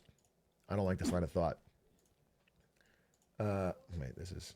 Oh, this is for a presentation. But you want to see it, it's Google Trends searching for file bankruptcy. It's up. Sorry, unrelated. The thing is, if there's going to be a recession, so you said in the past 25 years, recessions have bounced back relatively quickly. First of all, I would tell that to people who were impacted in 2009. To them, it didn't feel quickly, okay? I just want to say like that. People in 2009, when you were playing your fucking Nintendo DS, it was impacted. But... your 2 examples then, we've only had 2 recessions in the past 25 years. 2001, tech recession, tech bubble, and then 2009, housing recession. 2001 did bounce back relatively quickly, but that was mostly not much of a slowdown in the real economy, mostly a slowdown in big tech stocks blew up, but the real economy was fine. And then 2009, the real economy was hit, but we printed untold amounts of money to get things back on track. The problem we have now is that in 2009, when we printed like crazy, there wasn't inflation. And a large part of that was because we were getting equal deflation from the opposite side by offshoring things to China. That made everything cheaper. So that made everything cheaper as we were printing, and it kind of canceled each other out. In 2025, we have way, way higher debt. We are on the edge of inflation breaking out at any moment. And to fire up the money printer to bring us out of recession is much harder to do without severe, significant, instant inflation. That's why we're at the end of the rope of like, oh, we'll just borrow and print our way out of it. Now, I'm not saying they won't try to do that. I think they probably will. I'm not saying they won't. But I am telling you that I think the most intelligent thesis around the situation we're in is that it's different. It's not the same as every previous recession you've had in your lifetime. It's much different. And one way to show that is that normally, again, when we're scared of recession and stocks are hurting, the U.S.'s borrowing cost gets cheaper and cheaper because everyone floods to U.S. treasuries for safety. But they're not doing that this time. Our borrowing costs are getting more expensive every day while our stock market gets lower. That's rare. That's a divergence that doesn't normally happen. That's a deeper, more substantial, scarier risk. That means real economic pain. That's why I sound the alarm on this so much. That's why I've been talking about it and even repeating myself, because I think it's not fully understood. That doesn't normally happen. That's not a normal divergence. Anyway, we'll continue. That the United States has been ill-served by the system that's developed, since World War II of free trade and free capital flows. And he'd basically like to do his level best to try to bring as much production, and particularly manufacturing, back to the United States through tariffs and whatever other means it takes in order to accomplish that with or without the cooperation of our trading partners. Hey folks, check Yeah, out some of seen a these lot of photos of me on a vacation I took last year. Yep, there's me at the Grey Wall Rod. Right This is now, a long app ad. the new shovel What an and use my insanely long ad. Our cruise is taken. What an insanely long ad. Now, trying to get inside of the mind of an ardent fan of the musical Cats is pretty dicey, especially when they're the POTUS of the United States. But god damn it, I am business newscaster Daniel Elizabeth Toomey, and I'm gonna try. I think we have to just take the president at face value when he says that he doesn't like trade deficits. And he doesn't like the idea that all of these countries are selling more to the US than they're buying. Oh look, it's Sam Lowe, everybody. Leading European trade expert and author of Yeah, the... I want to stop here and explain a little bit of this too. Sorry. I think this is really important and worth understanding. Because this is like the fundamental problem. Okay. So if you are the USA and you have the world reserve currency, the dollar bill, fucking awesome. In order to be the world reserve currency, a lot of dollars have to leave the country. You have to have dollars abundant around the world. So people can use it to trade goods and services between each other. Like if Saudi Arabia and Europe want to trade oil in dollars with each other, there needs to be a lot of fucking dollars in Saudi Arabia and in Europe. Okay? So to do that, one of the things that has allowed us to be the reserve currency and one of the weird trade-offs that we've had is that we have to run trade deficits. We basically give people dollars that we've printed and they give us goods. Okay? It's an exorbitant privilege. It's been incredible. We give them money. They give us oil and goods and cars. And now there is a downside to this. The structural strength of the dollar and this system means that we have to import more than we export, which crushes our own manufacturers. And over the past 30 years, we've seen this. That's the Rust Belt. That's the hollowing out of, the Rust Belt and the loss of manufacturing jobs. All of it gets sent overseas. And all of it is to the benefit of this dollar as a reserve currency. And there's a real argument you can make that the power of the reserve currency to let the government spend as much as they want and print and buy has actually been bad for American citizens. You can make that case. I'm not 100% certain on it, but you can make that case. The problem is what Trump wants is he wants to fuck this up and make it so that we apparently have we're exporting to everybody. They buy more from us than we have from them, but still wants the dollar to be the reserve. You cannot do that. You cannot have both. The only way for the dollar to be the reserve is for us to be an importing nation. It's the only way. It's structurally impossible. There has to be more dollars out there for this to work. So if he wants both, it will be a disaster. If the idea is that, okay, we're going to get rid of this incredible privilege of having the reserve currency and we're going to revalue our currency to make it cheaper so that American exports are more competitive, and we're going to set up tariffs to bring manufacturing back here. Okay, fine, but this is going to it's going to destroy U.S. assets. So, and Pepper may not even work, to be. It's also not going to work, but this will guaranteed happen, and then maybe we'll get some manufacturing jobs. So I just want to be clear, like this is the scary aspect of this really crazy policy. And I'm steel manning it, by the way. This is if it like had a plan. I'm steel man. I'm like, if this is like your goal, you want to get. I don't think they even understand this. I'm steel manning it, but like even if they understand this, they have to know that like you can't have both. The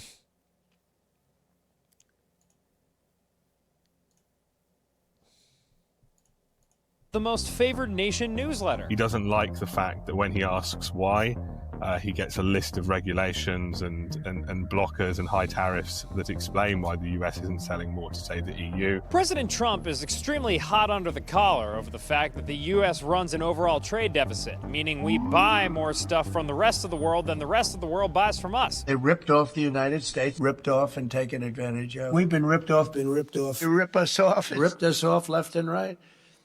But now it's our turn to do the ripping. Of all the motives underlying...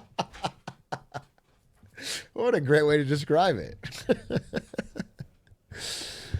Let's do simultaneous trade deal negotiations with 75 countries while the president says, we're going to rip you off. That's a good baseline for negotiation, bro. Trump's trade war, this one, that other countries are ripping us off, seems like it's the most easily dismissed as being irrational. The fact that the United States buys a lot more from others than they buy from the United States, it's not because we're being cheated. It's not because others are manipulating. It's not because of others have tariffs on our products. Some percentage of it is because of that. Gregory Zuckerman is a veteran finance reporter also for the Wall Street Journal. Most of it is just because the United States is the wealthiest country in the world. So by definition, we buy more products from others than they buy of ours. I mean, you know, I have a trade deficit with my supermarket. I buy a lot more of their products than they buy of mine. They're not buying my writing. So, but that doesn't mean that they're necessarily cheating me or manipulating me or that we need to do something about it. Speak for yourself, Gregory. I've been a victim of an unfair trade deficit with my local Kroger for years. And until they start watching this channel, then the bomb threats to their corporate email will continue. I think the problem is that all of this globalized coordination between countries, that doesn't get my nads going. Mark Blythe is a professor of international economics at Brown with an unquenchable thirst for rock and roll. I asked him to be my next contestant in understanding the rationale behind President Trump's amazing Technicolor trade war. Let's think about some of the claims that are being made here. Oh. So Europeans have this extra tariffs on American cars. Yes, some of them are bullshit, etc. It's absolutely right. But you know why American cars don't sell in Europe? Because they're crap. Because basically, you're a light truck manufacturer. One of your best sellers is the Ford F-150. You try putting that and driving it on a street anywhere in Italy, and it would get stuck within 5 minutes. I would love to go on a tour of Florence in my F-150. Yeah. Italians don't understand. They don't understand the beauty and the grace of a Ford F-150. It's a lion that's purring beneath you. It feels a bit like jealousy. It feels a bit like jealousy. I think you should be in downtown Prague, the narrow city streets, in your Ford F-150 roaring, okay? And a Hummer H2 behind you with the beer in the back. Exactly, you get the point. Right? Most of this stuff is nonsense, just nonsense, and shouldn't be taken seriously. However, that's right, it's however time. I mean, a better example, Europe does have a 10% tariff on American cars because they probably would buy some American cars. They probably want to protect their car industry. But Japan is a better example because they keep talking about Japan's tariff. It doesn't exist on American cars. There is no tariff. They just don't buy our cars. They just don't do it. They don't do it. They don't want them. They're incredibly good at making cars. They make cars in Japan for Japanese people. They have Toyota. They don't buy cars. And the negotiations happening right now, the Japan-America trade negotiations, the first big one. Japan is a close ally of the United States, or at least, ostensibly. And this is supposed to be the slam dunk easy trade deal. And right now they're like trying to get Japan to buy, I'm not kidding, American cars and American rice. I can't think of two things Japan wants less. They make cars, they make rice. They don't want. That is not our competitive advantage in Japan, bro.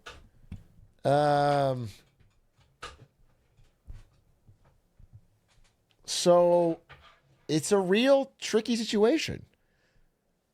Art of the deal, baby. Art of the deal. Beneath a lot of the stuff that shouldn't be taken seriously in this trade war are two issues that folks across the political spectrum recognize as quite serious. One, the loss of American manufacturing jobs, and two, the rise of China. As other countries like China used their cheap labor in order to increase their manufacturing, that benefited American consumers, but it hurt a lot of Americans, particularly in the industrial heartland.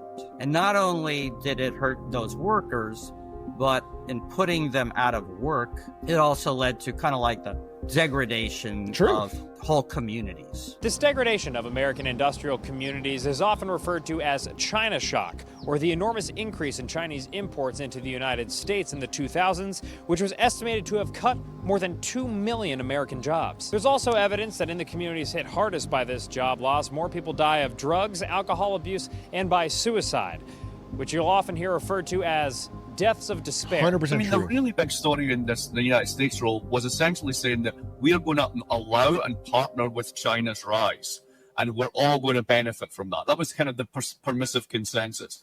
That begins to change basically around 2011, 2012.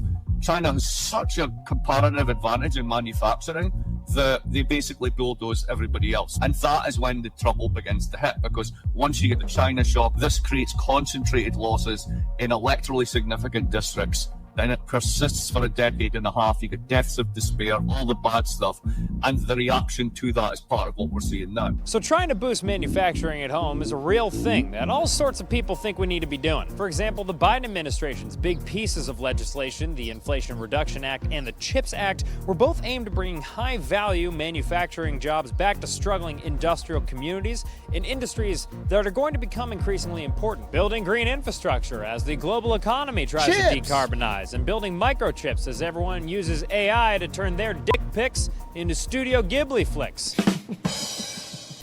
In fact, last spring, Biden himself actually imposed a sweeping set of tariffs on China, targeting $18 billion worth of goodies. What Trump has done is to basically say, okay, my version of this, it's all in on massive tariffs, and that's going to lead to reindustrialization. So if you think that's the underlying story, and I think it's a reasonable underlying story, are tariffs one part of this? Wait, yes. is Squeaks in chat? Or what? Did they say something Squeaks related?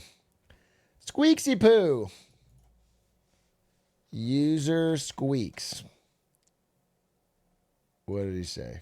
Oh, he's on Steam.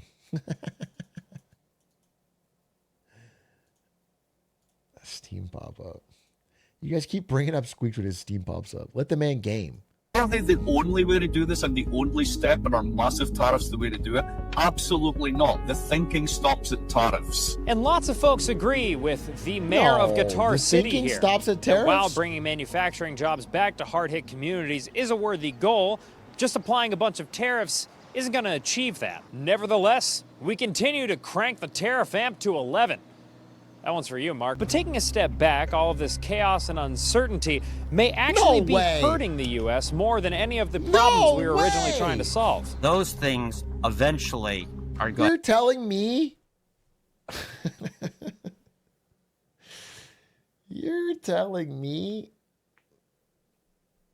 that this chaos and uncertainty might be causing a global repricing in American risk assets? Leading to a structural loss of American exceptionalism in the markets? That is fucking crazy. I don't believe it.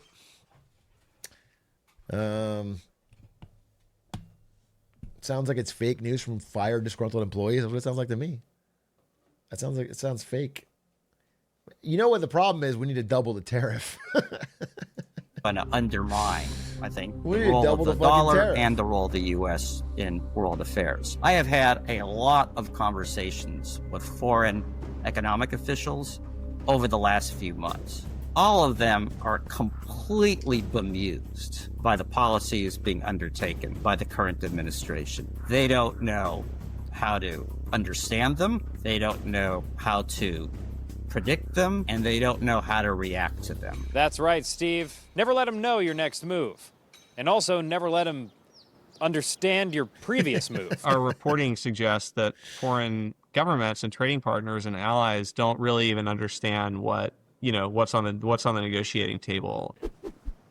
Exactly. If it's just a case that every year he comes back asking for more and ramping up the tariffs further, it means countries have to reconsider their relationship with the US and start thinking about deepening ties elsewhere. So there are long-term consequences from the trust side of things. One of the top priorities for Canada, for Mexico, for Europe, for China right now is to figure out how to start de-risking from the United States as much as possible, as fast as possible. New guy is Brad DeLong, an economic historian and author of... I mean, that is just a well-said way to put it. That's what I'm trying to get at all day today. It's like... I was going to save this for my presentation tomorrow, but I'm just going to say it now. If you are playing in a board game with somebody, let's say you're playing Monopoly, and one of the players at the table, when he looks at the board and realizes he's losing, flips the whole fucking board over and knocks all the pieces off the table and just fucks it all up. Okay? Imagine they do that. Even if you are able to collectively gather all of the pieces and put the board exactly the way it was and get it all back to normal, everybody now has to operate in a different world. They now have to understand that this player is fucking untrustworthy. This player, you can no longer rely. It doesn't matter. Even if you undo everything that's been done, even if you get rid of the tariffs and go back, it's now, you can no longer make a deal under the assumption of trust. The trust is gone. The ability to do any long-term cooperative trading actions is hurt by the fact that you could renege on them at any moment, as you've already done. Again, the deals that he is ripping up, like with, for example, Japan or the EU, are deals that he signed. They're deals that he signed. And it's not just Donald Trump's the one doing it, but they have to now structurally reconsider that they can't trust America. That whether or not he's in power, the idea is that someone else could be, and that America will not honor these previous trade deals, or they will attempt to change the deal when it's in their favor. And so they cannot, in good faith, they have to play the game differently. They simply have to play the game differently. And that is a genie you can't put back in the bottle. And that is what we're seeing here.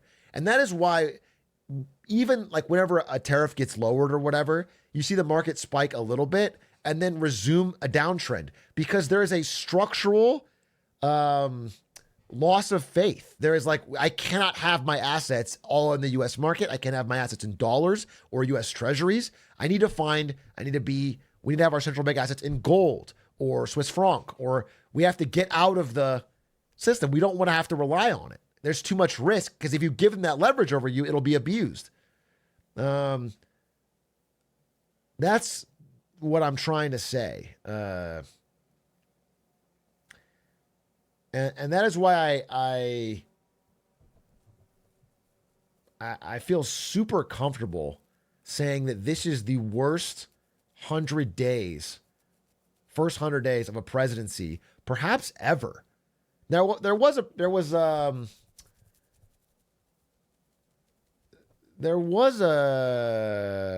couple examples. There was the guy who was the president after Lincoln got shot. That guy was pretty terrible. Andrew Johnson. Andrew Johnson, terrible. Could be the worst. And there was William Henry Harrison, who William Henry Harrison, in his first day in office, gave a speech in the rain with no jacket, caught pneumonia, and 31 days later, he died. That's a pretty bad first 100 days. But like in terms of like shock damage to all of America, that's pretty horrendous, man. It's pretty bad. The net wealth lost by Americans, the net economic damage is severe and getting worse. And like to the point where you could undo everything. You could just get rid of all the tariffs and everything, and it doesn't matter. It doesn't.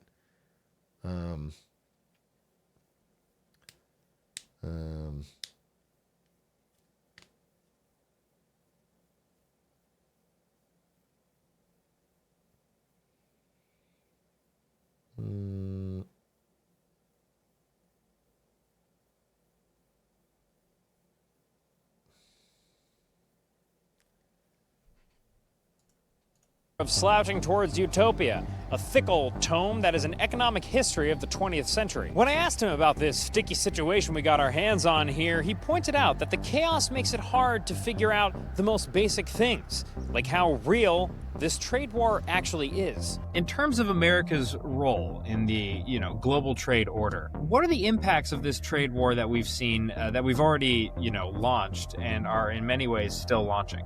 First of all, it depends on whether there is actually a trade war, or whether it is the same kind of contest as a World Wrestling Federation match is, that, Donald Trump was in the ring. He went outside the ring. He picked up the chair. He waved the metal folding chair over his head, and he said, I'm going to come into the ring, and I'm going to beat you up with the chair. And so the question is, is he going to put the chair down and come back in the ring and have it be a normal wrestling match? Is he going to do it again? I mean, that's is he kind of going cinema. to pick up the chair and wave it around? Either way, we are in substantial trouble. My guess is we're in as much trouble as Britain was after 2016, when they exited from the European Union. But, it might be less, it might be a bunch more. Meanwhile, the vibes inside of the U.S. right now are, frankly, suboptimal. Consumer sentiment is plunging, with Americans' uncertainty about the country's economic future eclipsing levels last seen during the COVID pandemic. Both market and anecdotal evidence suggests that the U.S. is not seen as a safe haven for investment that it's been for decades. A role that lets us do fun stuff, like run an enormous budget deficit and build military bases wherever we want. And while some small business owners are celebrating the opportunity that tariffs provide them, others that rely on Chinese manufacturing are starting to panic. Some are even starting to sue. All this for a potentially devastating trade war with a country that's not just going to roll over on this one. Where does it end? See, China's not actually this little kid that could be punched around anymore. They've been diverting away from the US as much as humanly possible into third country markets. They dominate in green tech sectors. I mean, in the sense of bring it, bitch. Let's see who's actually got the cojones here. Is it almost an impossible task to try and predict where we're going to go from here? Yeah, it's nearly impossible to try to get in ahead of Donald Trump and people around him to anticipate where things are going. Things could turn on a dime. They could cut some trade deals and reassure markets, and we get back to maybe some semblance of normalcy pretty quickly. And yet the average kind of sophisticated investor taking a step back, or economist and such, realizes that we're in a new world and it's uncharted territory. We haven't really experienced. Yeah. Again, this is I'm pre-doing my presentation here, but I do want to say this. I'm going to say it again. Is that one through line to all this news lately is that we are really in a new world, and Donald Trump didn't cause this; he accelerated this. But the world that existed post World War II, like you could almost say Liberation Day is the end of it. We're in a different era. We are now in a new world. Everything is changing, and the next 5 years are going to change. Alliances will change. Things that people that we never thought would work together will work together. Things that we never thought would fight each other will fight each other. We are in an insane new world with a new global order that's yet to be written. It's just interesting. It's nobody likes living through history, but you don't get a choice. You are going to structurally live through a vastly different, vastly upheaval time, a time where things change very quickly compared to previous decades. This before, where the United States is taking a step back globally, no longer perhaps the leader when it comes to free markets. I mean, I work at the Wall Street Journal. Our motto is free markets and free people. Well, free markets are under assault right now. So how do we think about the world? It's an interesting time. It's a stimulating time intellectually, but it's also disturbing and even scary. Interesting, stimulating, disturbing, and even scary. Normally, that's a quatrain that gets me going, folks. But right now, as our country sets sail into uncharted trade waters, guided by a cats-loving, hip-firing captain of chaos, I gotta admit, I'm feeling a little queasy. It's a choppy economic sea we're setting sail into, but all I know is that you and me, throwing up over the bow of this rusty old sloop, CNBC ringing from the loudspeakers on the bridge, seagulls cawing into the air, and the spray of salt penetrating our nostrils? Well, no matter what, I'll be there holding your hair back for every step this ship takes. And that's a promise. Okay. All right. For good work, I'm Dan Toomey. Beautiful Italian. At F with the blare of your 5-liter. This is the F-150. Anyway, good video, good discussion, good interesting stuff, good interesting stuff.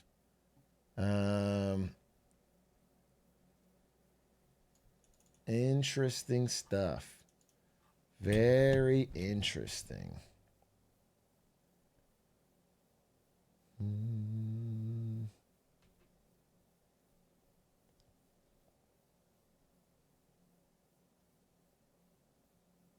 Happy birthday. Thank you. Oh, quick non-economic discussion. So for my birthday, Lud got me and the boys tickets to a Lakers game, the first playoff game. And I would thank him, but they lost. So no, it was fun. We had me, Mango, Stans, Lud all went and cheered our hearts out. And the Lakers got fucking owned. Completely fucking owned. Truly destroyed. And by the third quarter, Mango had his head in his hands and wasn't even watching the game. He just said, "It's over. It's over." He was drunk, too. Fucking drunk. It's over. It's over. So doesn't matter, because now I'm going to go back with my dad tomorrow and make it happen. Get a big fucking win.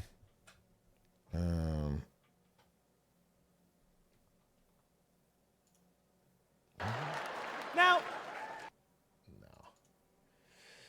No.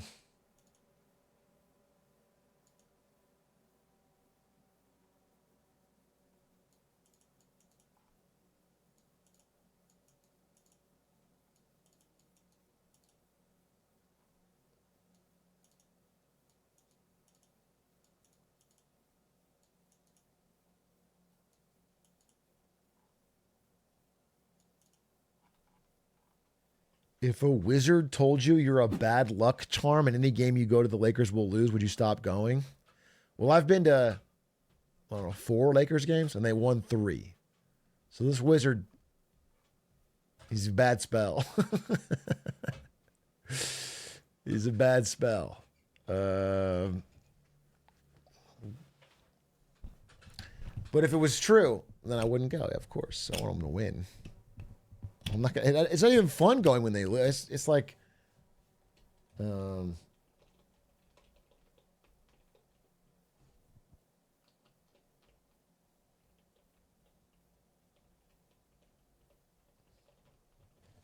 did you see this? What's this? No. Trump sold trading cards on Easter? Oh, yeah. This is actually... Look at this, dude. This is me holding up the Charizard with the boys. That's fucking fire. That's PSA 10, dude.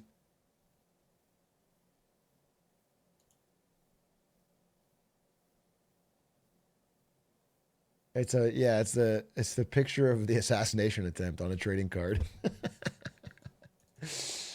He's shilling it to the kids. Bro, okay, the real Batman guy, you spam this like 100 times. It's not that funny. I don't know what to tell you.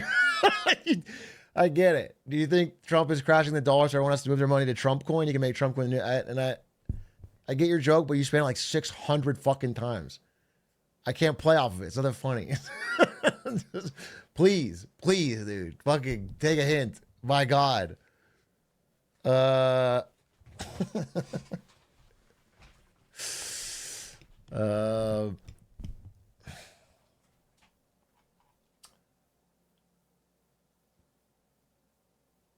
good. Now everyone's saying it. That's good.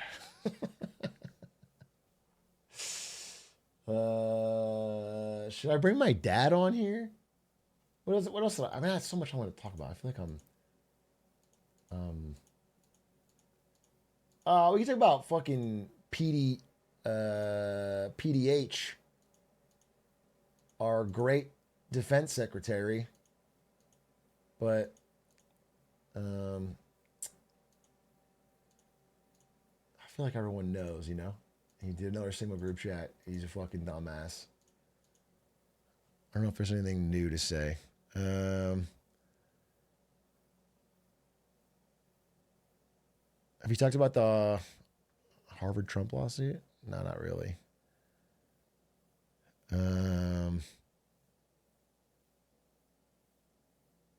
don't know what happened. It's only funny if you have the clip of him talking about Hillary's emails. That's what makes it funny. Does anyone have that clip? If you have that clip, it makes it actually pretty funny. Like it all lines up.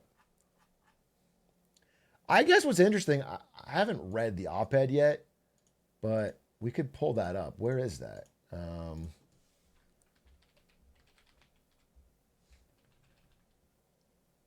Is this it?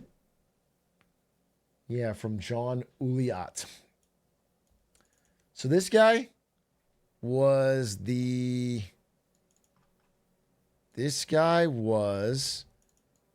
chief Pentagon spokesman and led communications at the National Security Council, Department of Veterans Affairs in Donald Trump's first term. He resigned from the Pentagon last week. I think he's a diehard Trump guy. Oh, thanks for the gifties. He resigned last week and wrote this op-ed where he basically said that there's a total collapse inside the Pentagon, that everyone is resigning, that his leadership is horrendous. I mean, this is a guy who, the guy writing this is like diehard Trump. Okay. He just worked at the Pentagon for years, was appointed by Trump. And, he said, yeah, there's these strange and baffling purges. They have a habit of spreading flat out, easily debunked falsehoods anonymously about their colleagues on the way out the door.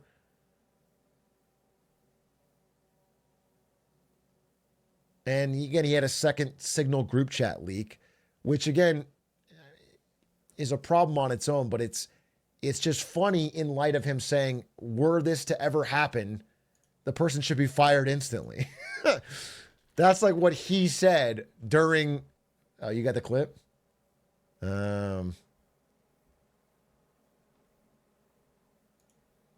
Any security professional, military, government, or otherwise, would be fired on the spot for this type of conduct and criminally prosecuted. That's why it's funny, dude. Because it's twice now.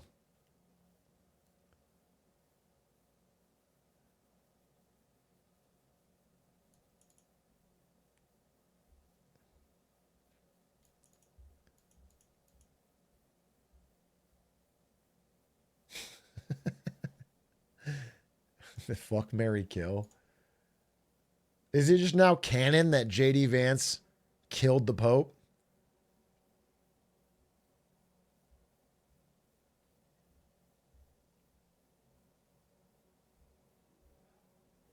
Because it could have been Vance. It could have been Jay Schlatt.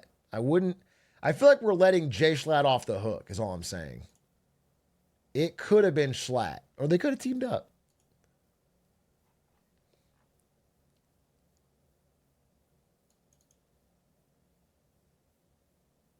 New Pope selected? Wait, already? This is a 2004 movie. Did JD Vance kill the Pope? An investigation.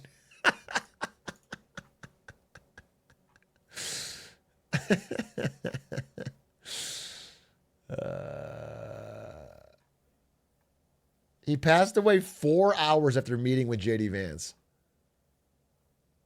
That is crazy.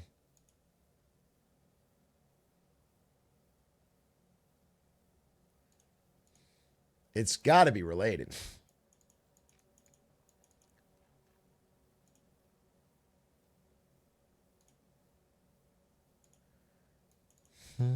Five-minute video on how the Pope is selected? Wait, it's kind of interesting, right? Let's say you want to become Pope, head of the Catholic Church, and shepherd to over 1 billion faithful. What requirements must you have for this lofty position? First, be a Catholic, and second, be a man. Which seems a little thin, and while it's technically possible for a regular Sunday Catholic to become Pope, any male Catholic can become the Pope? Oh, you can't watch CJP? Well, he flags on YouTube, right? We just don't put it on YouTube. It was just live, right? Who cares?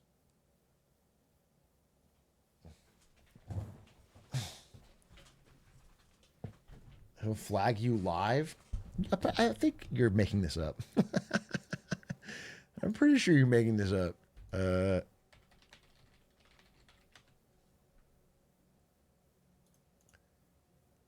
I'm looking.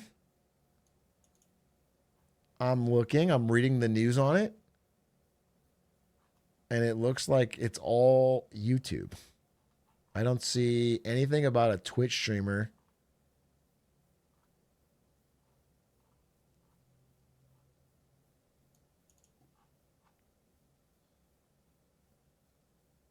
But it's fine. It's fine.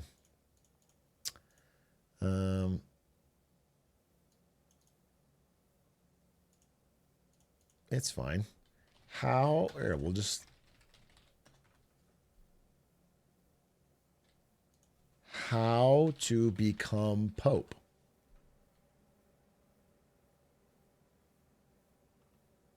Boom. We do not know when the Holy Father, Pope Francis, will conclude his earthly pilgrimage. Yes, we do. And, as with any pope, we pray. This is like a month ago? We do. Pray for him in the meantime. But whatever the circumstances, and whenever it does occur, we know that there will be a new pope sooner or later. In fact, it's already happened 265 times in the history of the Church. And that's only counting the real popes, not the rival claimant anti-popes who have popped up 37 or so times over the millennia. Some popes, like Blessed Pius IX and St. John Paul II, have reigned for decades. Others held the office for just days. An anti-pope? John Paul I died after only 33 days as pope. That guy doesn't look like a pope. Office for just days. John Paul I died after only... That guy looks like a... I feel like a pope shouldn't be allowed to wear glasses. Can I say it? I feel like when the Pope wears glasses, it looks off. Get contacts if you're the Pope.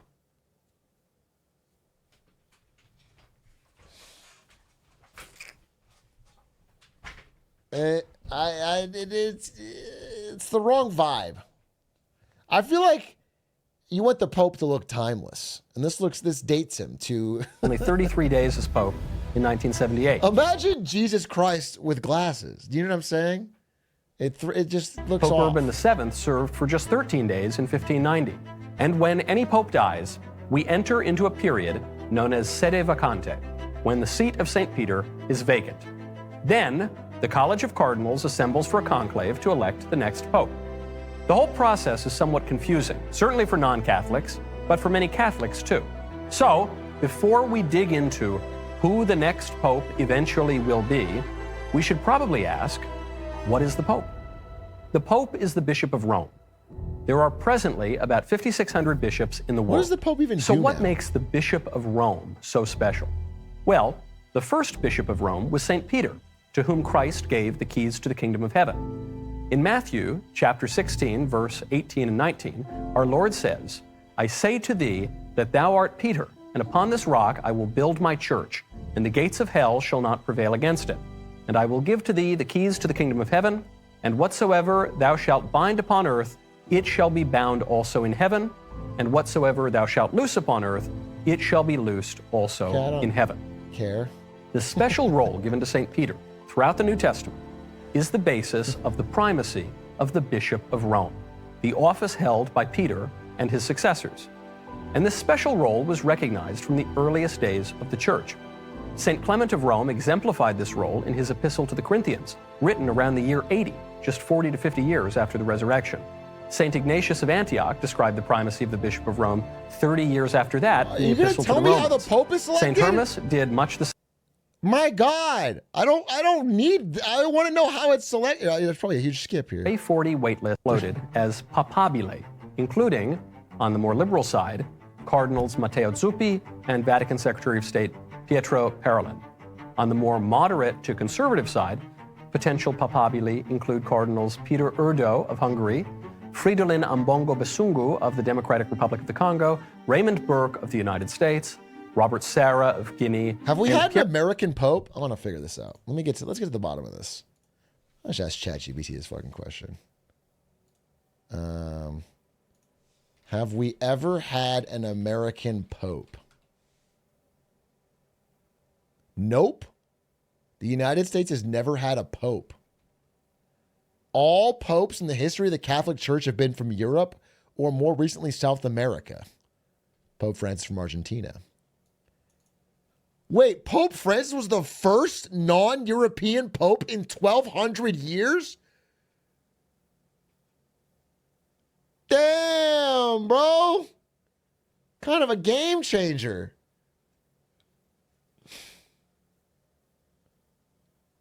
No U.S. cardinal has ever even been seriously close to being elected. And then ChatGPT said, short version, still waiting for a pope from the land of burgers and baseball. Cool, thank you. Totally unnecessary, but that does sum it up. Thanks, ChatGPT. Okay. VIP ChatGPT. Interesting. We've never had an American Pope. Probably not gonna get one this time. Especially with our vice president killing the last Pope. I just feel like it's gonna be tough. It's gonna be tough to get another Pope. What does the Pope do? The Pope is kind of like the CEO, spiritual leader, and head of state of the entire global Catholic Church. Interesting.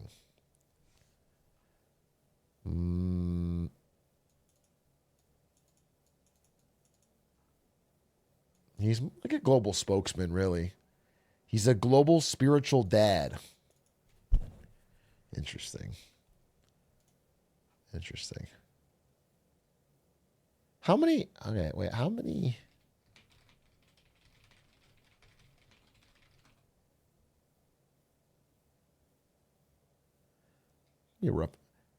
Roughly 1.38 billion people identify as Catholic worldwide. That's crazy. I didn't know that was that many still. He's the most followed religious leader on earth by a huge margin. Interesting. But how many...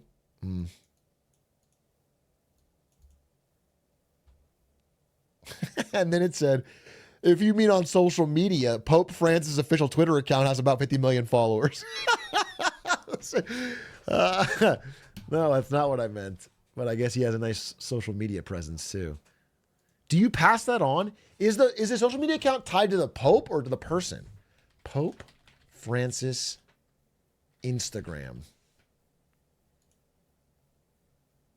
It's the person. No, it's Francis US is his Instagram. What about Twitter? Pope Francis Twitter. You completely skipped over one of your chatter comments. Which one? It said, me for Pope. My dad for Pope, ladies and gentlemen. Get a chair. Get that one. But I often wear glasses.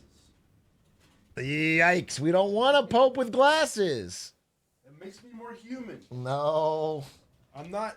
It's a sign of weakness. I'm not God. I'm God-like. Ladies and gentlemen, the Wall W Master back again on stream. Chat's losing it. Hey, what's up? I gotta say, your beginning of this stream, I always want to say show, but I mean, I know it's a stream. Mm-hmm. The beginning of the stream, I was out there in the living room. I was laughing my ass off. It was hilarious. It was great content. Okay. Then you transition to this economic disaster that we're in. Yeah. And I wanted to jump out the window. It was really depressing. And I will say this, not good content. And I think interesting. Because then even Ari was saying, think of this. Give these. Ari was saying, oh, they're gonna make this a clip. Mm-hmm. I'm like, fuck that. Bury this. This is horrible. I don't want to face bad news. I know we're in the bad situation. But so I want to sound like my chatters, dude. I want to talk about your crazy roommate Christian. Oh, first, yeah. that's fucking disgusting. Yeah, it was foul. But it reminded me of a roommate your mom and I had. Oh yeah, a guy named Bruce. Okay, Bruce. Bruce story. on the loose. I actually I don't know if Bruce is still with us. He had but anyway, he's weirdo, a weird guy. Okay. And so one day, he was bouncing up and down on his bed that's just what he did. Okay. And it was a bed not even like on a standing up, like jumping just up and jump down? up and down like you do when you're 4. Yeah, like a 4-year-old. Not when you're 34 or however old he was. Okay. Anyway, he like went down like on his butt, and he had for some reason had a freaking kitchen fucking knife, and got himself in the leg, and hit like a major artery, like the artery, right? And nearly bled out in that bed. And I wasn't home, but Mom was home, and Beth was there, and I think Lisa Grachula was there. And so he comes stumbling out of this room, and he's all woozy, and he's got just blood fucking from his waist down his leg. And they're like, "What happened to you?" I'm like, "Oh, I was jumping on my bed, and I'm jumping on my bed, and I cut myself." That makes no sense. But can you imagine? This guy could have died. I mean, really could have died. And then we wouldn't have known because he was in his room for days on end by himself anyway. And we would have like, hey, it's starting to stink in there. And So we would have discovered. Was it no cover? You don't think it was a cover story or something? He wasn't trying to like off hurt himself. No, I think he was jumping. He's just bouncing around. I think he's doing that. dumb. I think he was doing that. That's so dumb. But yeah, that's pretty wild. Why would you do that? There was something else I want to talk about, but you sparked a lot of good memories. Good stories? The foul stench. So I had this car when I was in high school. Okay. It was my dad's, my dad, your grandfather. You probably never met him. Okay. Your grandfather. Oh, is it blurry? Yeah. I'm getting quite a big shine off this 5 head I have. That's why you wear the hat. That's why you gotta wear the hat. The daily hat quota. Damn it. That's why you gotta stay. Wasn't privy. I'm not on the camera that much. So anyway, I had this car. It's my dad's Toyota Corolla. Okay. It's a piece of POS card. I mean, Adam Sandler's what I'm talking about. Piece of shit. Anyway. So I'm going to this party. Twinsies. Dad. We should wear these to the game tomorrow night. No, I don't think so. I don't think so. Thanks, Ari. How about that? Failedcoast.co. So we were going to this party, and I'm sober. I legitimately am sober. Okay. One of the kids there is drunk. And so they, hey, will you give us a ride home? So I'm with this girl I'm trying to date. Her name is Lori. Okay. And I said, hey, we'll take this kid home, and there's 2 of them, but one is super drunk, and they're in the back of the car. And I'm driving down the road, and all of a sudden I'm like, what the fuck, man? What stinks? And I look back, and the guy's just like puking on himself, right? He's like, and he's barely coherent. And I'm driving, I'm like, what the fuck, dude? Like out the window. And so he goes like this.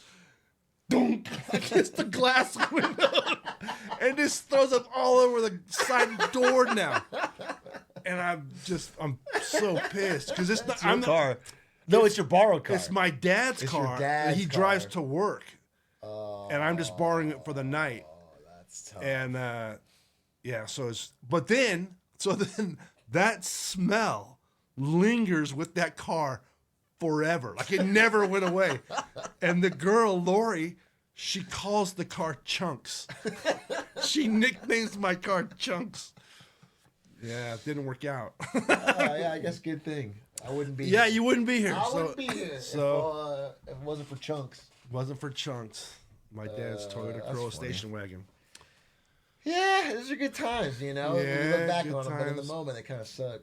That one really sucked. There was something else you were talking about in the early on. What else was I talking about? I don't remember. Chad, you got any questions for Dad? My dad? It was... See, now this is the time where you talk about the economy. You do a little story, you talk about the economy. No, I'm not doing that because that's... I mean, I've lost a lot of money. You know, I called you. I'm old. I called you 2 months ago, and you didn't listen to me. What was I going to do, buy gold? It's too late. I wasn't too late a few months ago. I said, get out. You didn't say enough. I was making you this whole speech. I said, you're going to tell me all the stories, but just please. You were.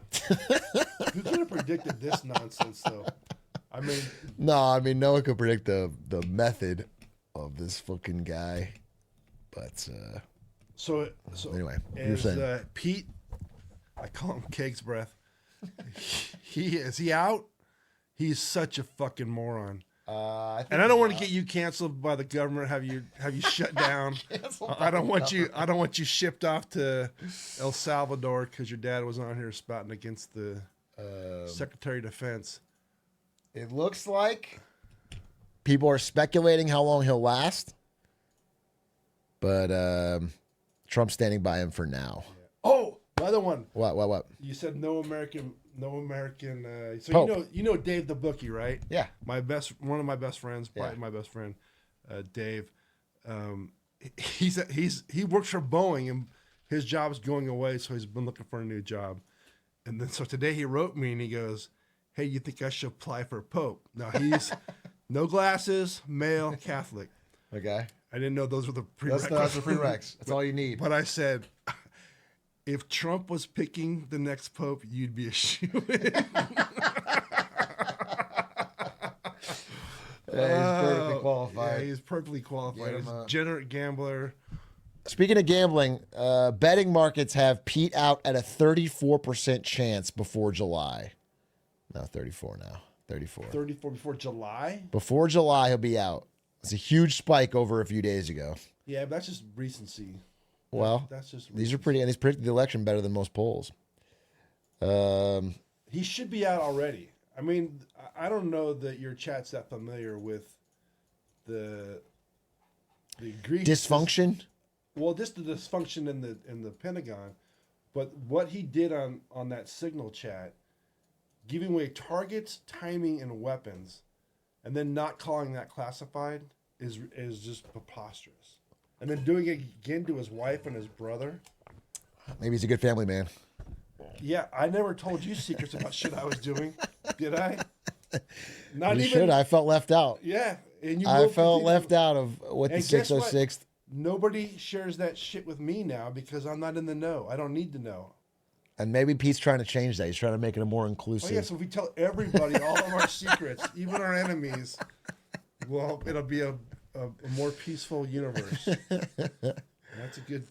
We should try it. We should give it a try. We are. We are at the highest level. We're trying it out. Never tried it before. For transparency, you know? If you don't think that China and Russia have his chat fully dialed in, then that's just ridiculous. What is this? What's your VR thing? Oh, that's a VR thing. Made me sick. Yeah. I tried to. Just clean it up with the vacuum. No problem. And actually, you got nice wood floors there. Oh, yeah. Wood floors. I get a shot back, though. You might want to do a little deeper. They're all spamming a little though. All right, let's tell some stories about Brandon. What else? What stories we got? Oh, did I tell you this one? I think I told you this, but your chat may not know. Hmm? I was on a Southwest flight. Did I tell you this? No. I was on a Southwest flight. I forgot where we're going. But I get up, and, they don't give you a whole lot to drink on a Southwest flight. I'm like, hey, man, can I get a little more Coke here? And the guy's looking at me, the flight attendant, he's looking at me, and he's like, yeah, sure. Are you Atrioc's dad? Like, wait, really? Out of the blue. Are you Atrioc's dad? That's and I just funny. smile. I'm like, yeah, I am. And his mom's here too. And so he ran up and he met mom and me. I just thought that was so random and so wild that Is wild. I'm pretty famous actually. Yeah, kind of the star of the street. That was pretty cool though. I mean, the one I told the stream about the diving instructor guy that you told me about. Yeah, that was pretty my funny. friend Ben. That was pretty wild. It was hilarious. We were driving back from Mexico. I listened to your story. You got most of it right, but as with most of your stories, there. Most of it's all that matters. Wait, did the Southwest guy give you a drink? Did he give you anything bonus? Did he help you out? Did you get any advantage? No. He just gave me the Coke I asked for. What the hell are you doing? If you recognize my dad, give him a little extra something. Put a little rum in the Coke. Do something, dude. So Uncle Tim's a Southwest pilot. Yeah. Does the chat know that? No. Well, I don't like to say every person's family name and their fucking job and their email if you want to do it next. And maybe a list of his greatest fears, his home address. I would give you his home address because he's You're giving Pete a lot of shit for OPSEC. And we're I'll just put it on Signal chat. We'll be good. It's double encrypted and it goes away in 30 days or whatever it is. So I've never flown with Uncle Tim. So okay, he picked me up in Tucson. We flew to Denver, and then he went on to the rest of his trip. And I flew back from Denver back to Tucson. I mean, it was like to Denver, walked across the gate, got on another plane, and flew right back to Tucson. Okay. But it was cool to fly with him. And I was like, I was on Southwest. I was like a super VIP though. Okay. Like I got the board first. They reserved. Oh, the seat because for- of him? Because of him. Oh, that's cool. They let me sit in the cockpit. They're explaining all this stuff to me. The captain was talking to me, and then the flight attendant goes, "Hey, you want anything to drink?" I'm like, "No, I'm good. Any drink you want, you can have it." But so those pilots are all drunk up there. No, not up in the cockpit. When I went after the engine started, they said, "Okay, now you got to go back in the back." Feels like they've all knocking them back, putting on autopilot. That's only, I think that was Eastern Airlines or Western Airlines back in the day. I used to be crazy. I think it's a little more subdued now.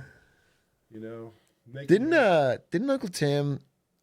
He's the one that wanted to be like a fighter pilot, and then the G-force kept throwing up.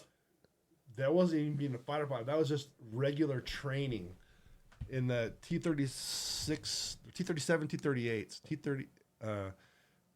the T-37. I want to say he was getting sick on every. I mean, that guy's got a lot of gusto. I mean, that's hard. Can you imagine going to a job like just sitting here and you just threw up every day? I do. I read these chat messages. I have to go. I go off camera.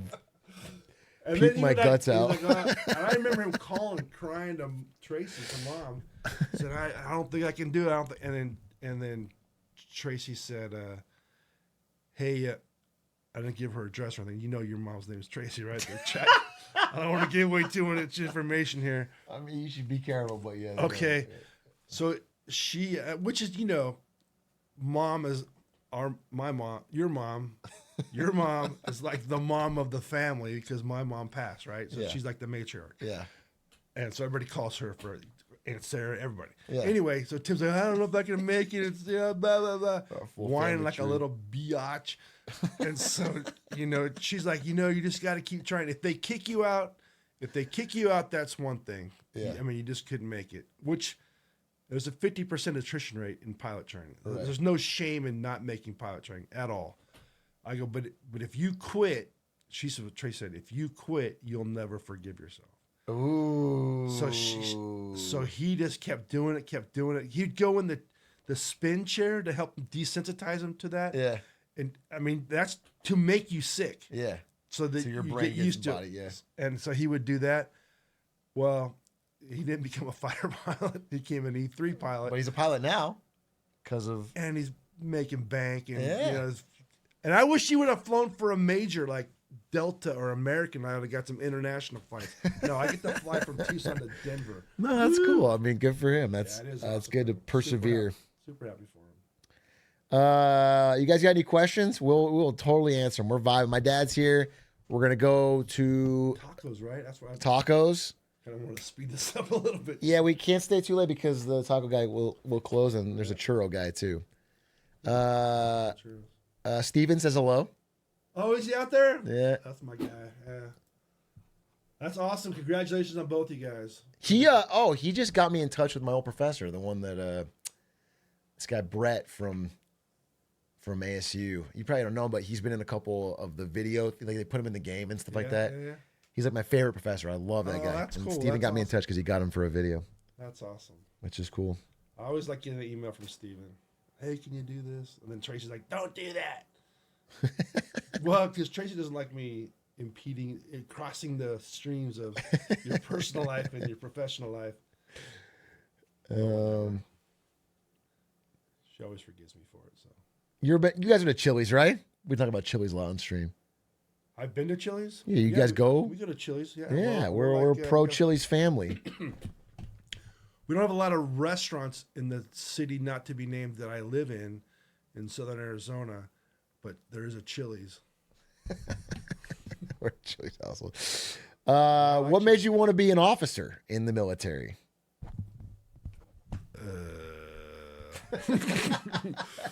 Well, actually, I had a dream of being a pilot too. That didn't pan out quite as well as my brother's. So I was enlisted. Started off enlisted in the Navy, and I did that. But I wanted money for college, and so I went through ROTC. Got some. That's when I was born, right? You were born. You were in college, right? I was still in college. Yeah, you were not. Senior year? You were Junior not year? planned. You were. Your arrival was announced in my junior year, and you came around in my senior year. Man, I can't fucking imagine having a kid my junior year. Yeah, you can't. I couldn't. No fucking way. I was playing League of Legends You remember- you don't remember 24/7. this, but I was- 24/7. I would be playing League with a baby. That's crazy. I was standing in line to register for classes, holding you in your carrier, but then you're kind of crying, so I had to hold you. Every time he tells this story, he told it a million times. He says, "You're not going to remember this." Of course. He always prefaces it by saying, "You're not going to remember this, but I was holding you as I signed up for a class." Yeah, I know. I was a month old. No less devastating to me. No less devastating. Anyway, that is tough. I'm surprised. That's crazy. Yeah, we got through it. We got through it. Made I it remember digging through couch cushions looking for money to buy formula to feed your dumb ass. That was tough. Tough going. Tough going. Look at you now. Why didn't you just stream? Easy money. Should have just. We didn't have internet back then. We didn't have. Why didn't you just? Yeah. Actually, to be honest, I think that your job would be harder than. Well, maybe not raising a kid, but it's not easy. Well, it's hard to raise a kid. It's the hardest job in the world. I tell my chat all the time.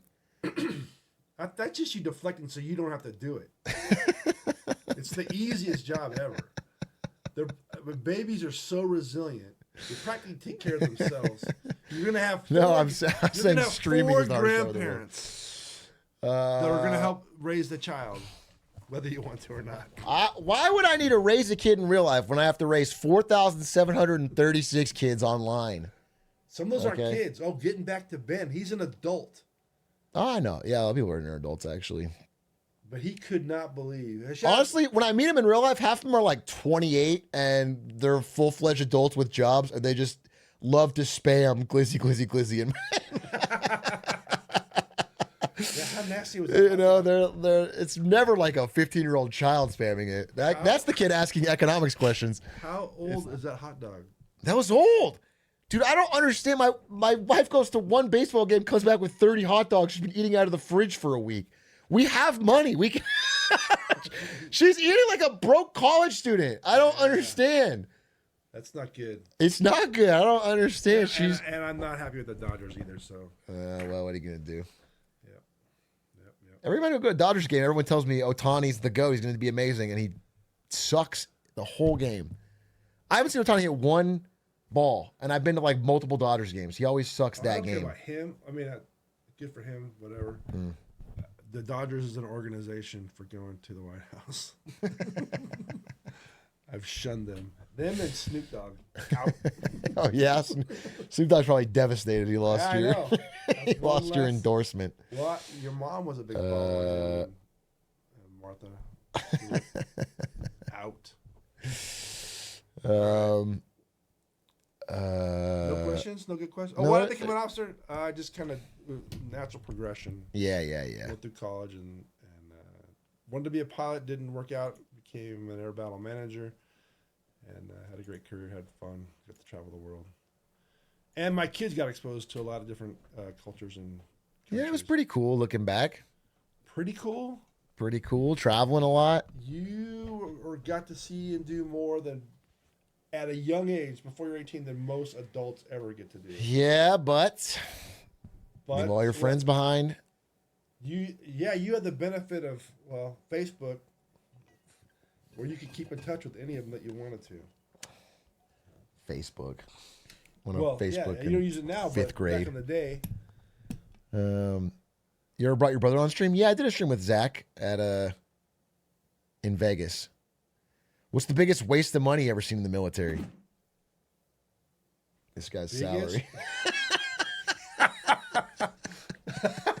I had a boss one time. So I was at in Northcom in Colorado. Okay. And it's called the joint job. Okay. There's all the different services in there. And I'm wearing a flight suit to work. And I'm not going to fly that day. But can you imagine wearing pajamas to work? It's just so comfortable. Yeah. And so they'd always give me shit about, why are you wearing your flight suit today? I'm like, it's a duty uniform. You're allowed to wear it. Yeah. I'm allowed to wear it. And they'd always give me crap about it. And then they started talking about my flight pay. They go, you getting flight pay? I go, yeah, it's a guaranteed pay. I'm flight eligible. I get flight pay. You're not going to fly. You're not going to fly this whole time you're at this job. And they're all giving me this shit. And then my boss goes, hey, Darren, don't let these guys give you a hard time. I have no problem with you receiving flight pay. My concern is your base pay. That was a deep burn. That was a good one, though. That was a tough burn from your boss. We do waste a lot of money in the military. There's no doubt about it. Things are just,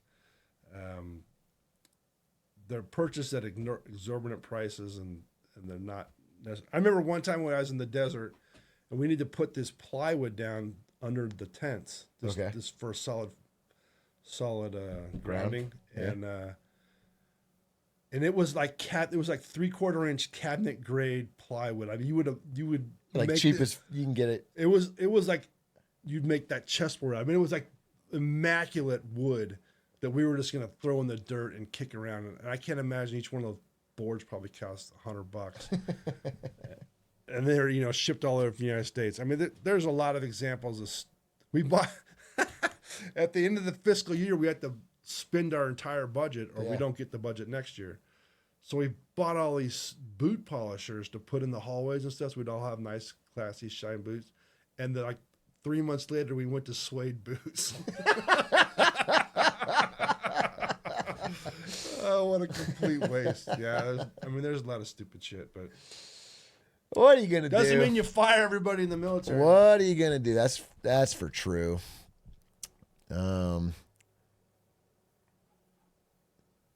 Teachers have to do the same thing. Yeah, everyone's got that budget thing at the end of the year.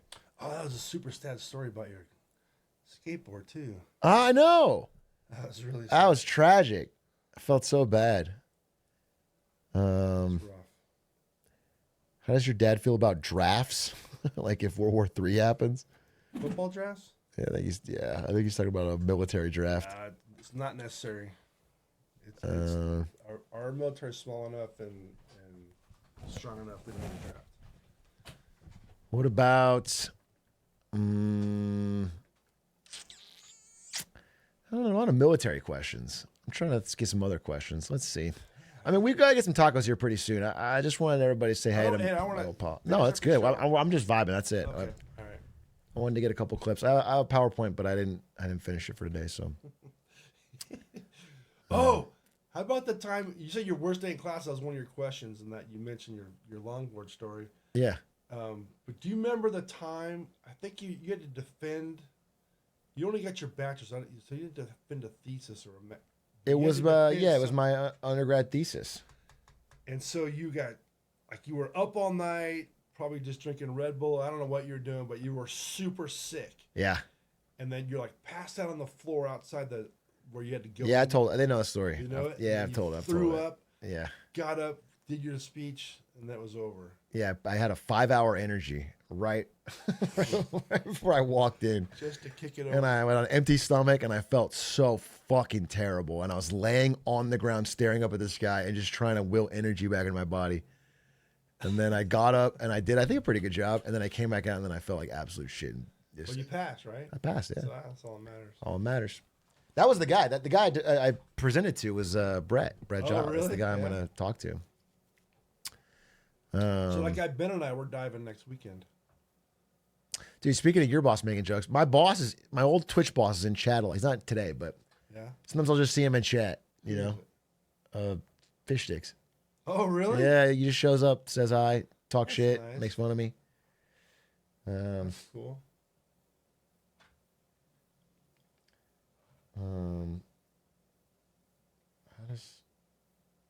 You should present your college thesis. It's in the ASU library if you go find it. Any funny military training stories? I have a story. Ari's got a story. Ari's got a story. It's a story about down the street. There's really tasty tacos. Oh. Because they hand make the tortillas. Okay. All right. Hey, Chad, I'm going to call for today. With my father being here and I don't want to get any tacos. Thank you for watching. Sorry for the short stream. Possibly after tacos, play a little blueprints or something. But I also want to work on this PowerPoint and get it done. So we'll see. Anyway, tomorrow I'll be live for the Elon Musk presentation where he tries to defend his. Actually going to that? I'm not going to it live. I'm gonna watch it. Yeah, I'm not. But he's doing a thing, and we will talk about the collapse of Tesla possibly. I think that's planned. Bye. Thanks for watching. Let's rate somebody. Let's rate somebody who's live. Let's raid Ludwig. I just played basketball with him. Let's raid Ludwig. Bum bum bum bum bum bum bum bum bum. Ludwig. When the plan is simple. Okay, bye.